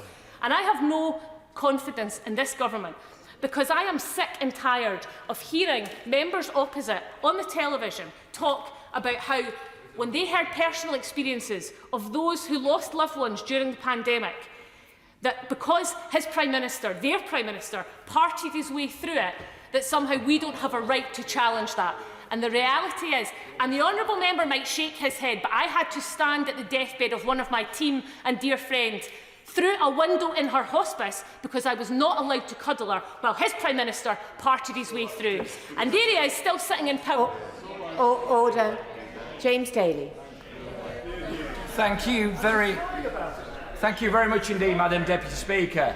And I have to say that at least there have been some serious contributions, Madam Deputy Speaker, to what we've heard today, and one of them has been quite enlightening because I've often wondered what it is that people are seeing in the SNP government, because it's not a government that's trashed the economy, that has trashed the education system, that's trashed the health system, that's bankrupted it, had one of the worst drug problems in the Western government, the absolute definition of incompetence, actually come here. Absolutely not. No more nonsense about the rubbish that we've just heard. This is about a motion of confidence, and we hear from a party who have a record of utter and dismal failure that they attempt to criticise this government, which is truly laughable. So can I turn, Madam Deputy Speaker, to Greater Manchester? And can't hear. James Daly. thank you very much, Madam Deputy Speaker. So let's turn to the record. We've now covered the SNP record. Let's see the record of the Labour Party in Greater Manchester, which my constituents are faced for. Now, with that great political titan, the Mayor of Greater Manchester, what have we had? We have the Greater Manchester Police in special measures, of which he is Police and Crime Commissioner. We have the IOPS computer system, which has cost about 800 million, all under Andy Burnham, completely wasted. We have mental health services in special measures in Greater Manchester, under the control of Andy Burnham. Utter, complete disaster. And the cherry on the cake was when he attempted to impose upon people in Greater Manchester the world's biggest green, I can't even say the word, green air charging zone, where Andy Burnham's big idea was to charge my constituents anywhere between £10 and £60 to have the temerity to go to work. That's what they're faced with. The Labour-controlled council in Bury, their great record comes down to this. I can only go through the litany of failure.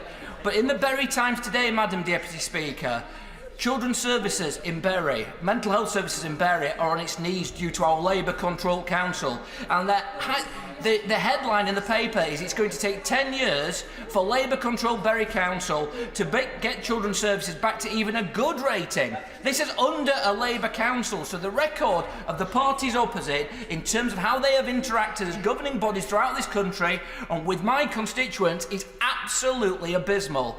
And it is a shame for me. I wish the lady from Birmingham, Yardley, was in here, because the thing that the Honourable Lady missed out when we're talking about rape and serious sexual offending, which is an incredibly serious record, which she never touches on, is the abysmal record of the Leader of the Opposition as Director of Public Prosecutions, something that Labour Party quite rightly never talk about. Absolutely, and they throw allegations out regarding this government's record. So what do we have? What is this government? My government has spent £10 million on building this new STEM high-skilled centre in Bury. It has saved Gig Lane and given my constituents back their football club of 130 years. It's invested £80 million into transport infrastructure. It's provided £20 million for a levelling up bid for Bury Town Centre. And mysteriously, the Honourable Member for Bury South, which isn't here, I know that he would want to... Gentleman notified the other honourable gentleman that is named. I will withdraw that. All I will say that within the Metropolitan Borough of Bury, we have another levelling up fund bid for the people of Radcliffe, a new school coming from the people of Radcliffe, and an SEND school providing support service for some of the most vulnerable people in my communities. This is a government to be proud of and a record to be proud of. Miss Savile Roberts. Well, the Prime Minister's bluster and banter and his stock-in-trade mockery ended today. And it was little more than effectively a pointy-finger rhetorical raspberry.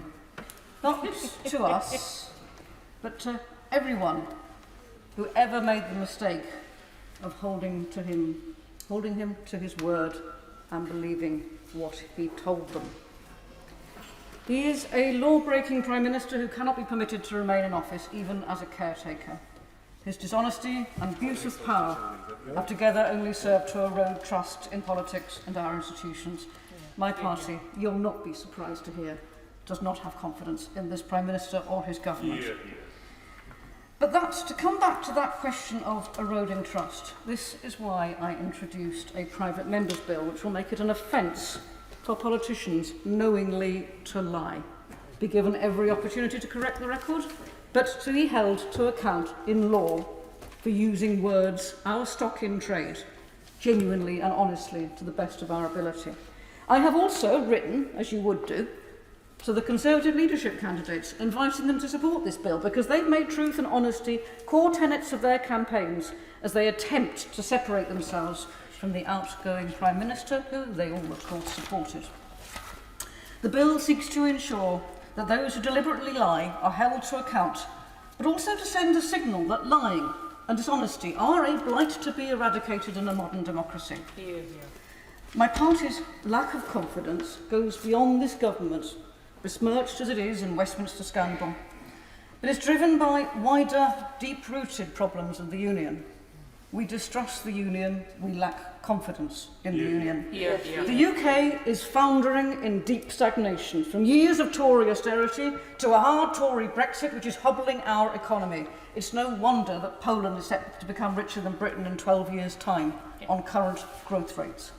And of the tiny growth predicted, it won't be ordinary working families who feel the benefit. The TUC estimates that the UK will see the worst wage squeeze out of the G7 economies, with real average wages falling by £1,750 between 2022 and 2023.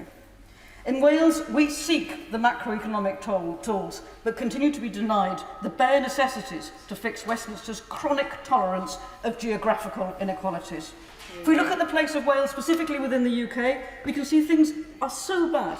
Since 1998, relative productivity in Wales has hovered between 80 and 85% of the UK level. Once London's disproportionate wages accounted for, the figure is still only 90%. Wales has been given the tools to juggle poverty, not to condemn poverty to history. How can we have confidence in a government and system that perpetuates such gross inequalities? The UK government talks of levelling up, but instead of presenting a comprehensive plan for redistributing wealth, they have forced councils to fight over dwindling pots of money. Today, the Institute for Fiscal Studies has shown how this government's levelling up agenda doesn't work for Wales. Through its ideological insistence to exclude Welsh governments from decision-making, the IFS says this has led to worse outcomes for Wales. Just to close now, despite this, we saw the Conservative leader in Wales recently call for no further powers to be devolved, and that consequential funding for HS2, should wait for it, be controlled by the UK rather than Welsh government. This is a staggering insult to our democracy. In conclusion, we have no confidence in the current government, and we have no confidence in any Westminster government. Paul Bristow. Madam Deputy Speaker, and it won't surprise honourable members that I do have confidence in this government, and I want to talk at the first a little bit about policy and some of the policies this government have pursued. Now, it would be very easy, Madam Deputy Speaker, for me to talk about Brexit, about how this government managed to get Brexit passed, got through that dreadful impasse, that political paralysis of the last Parliament, as members opposite did everything they could do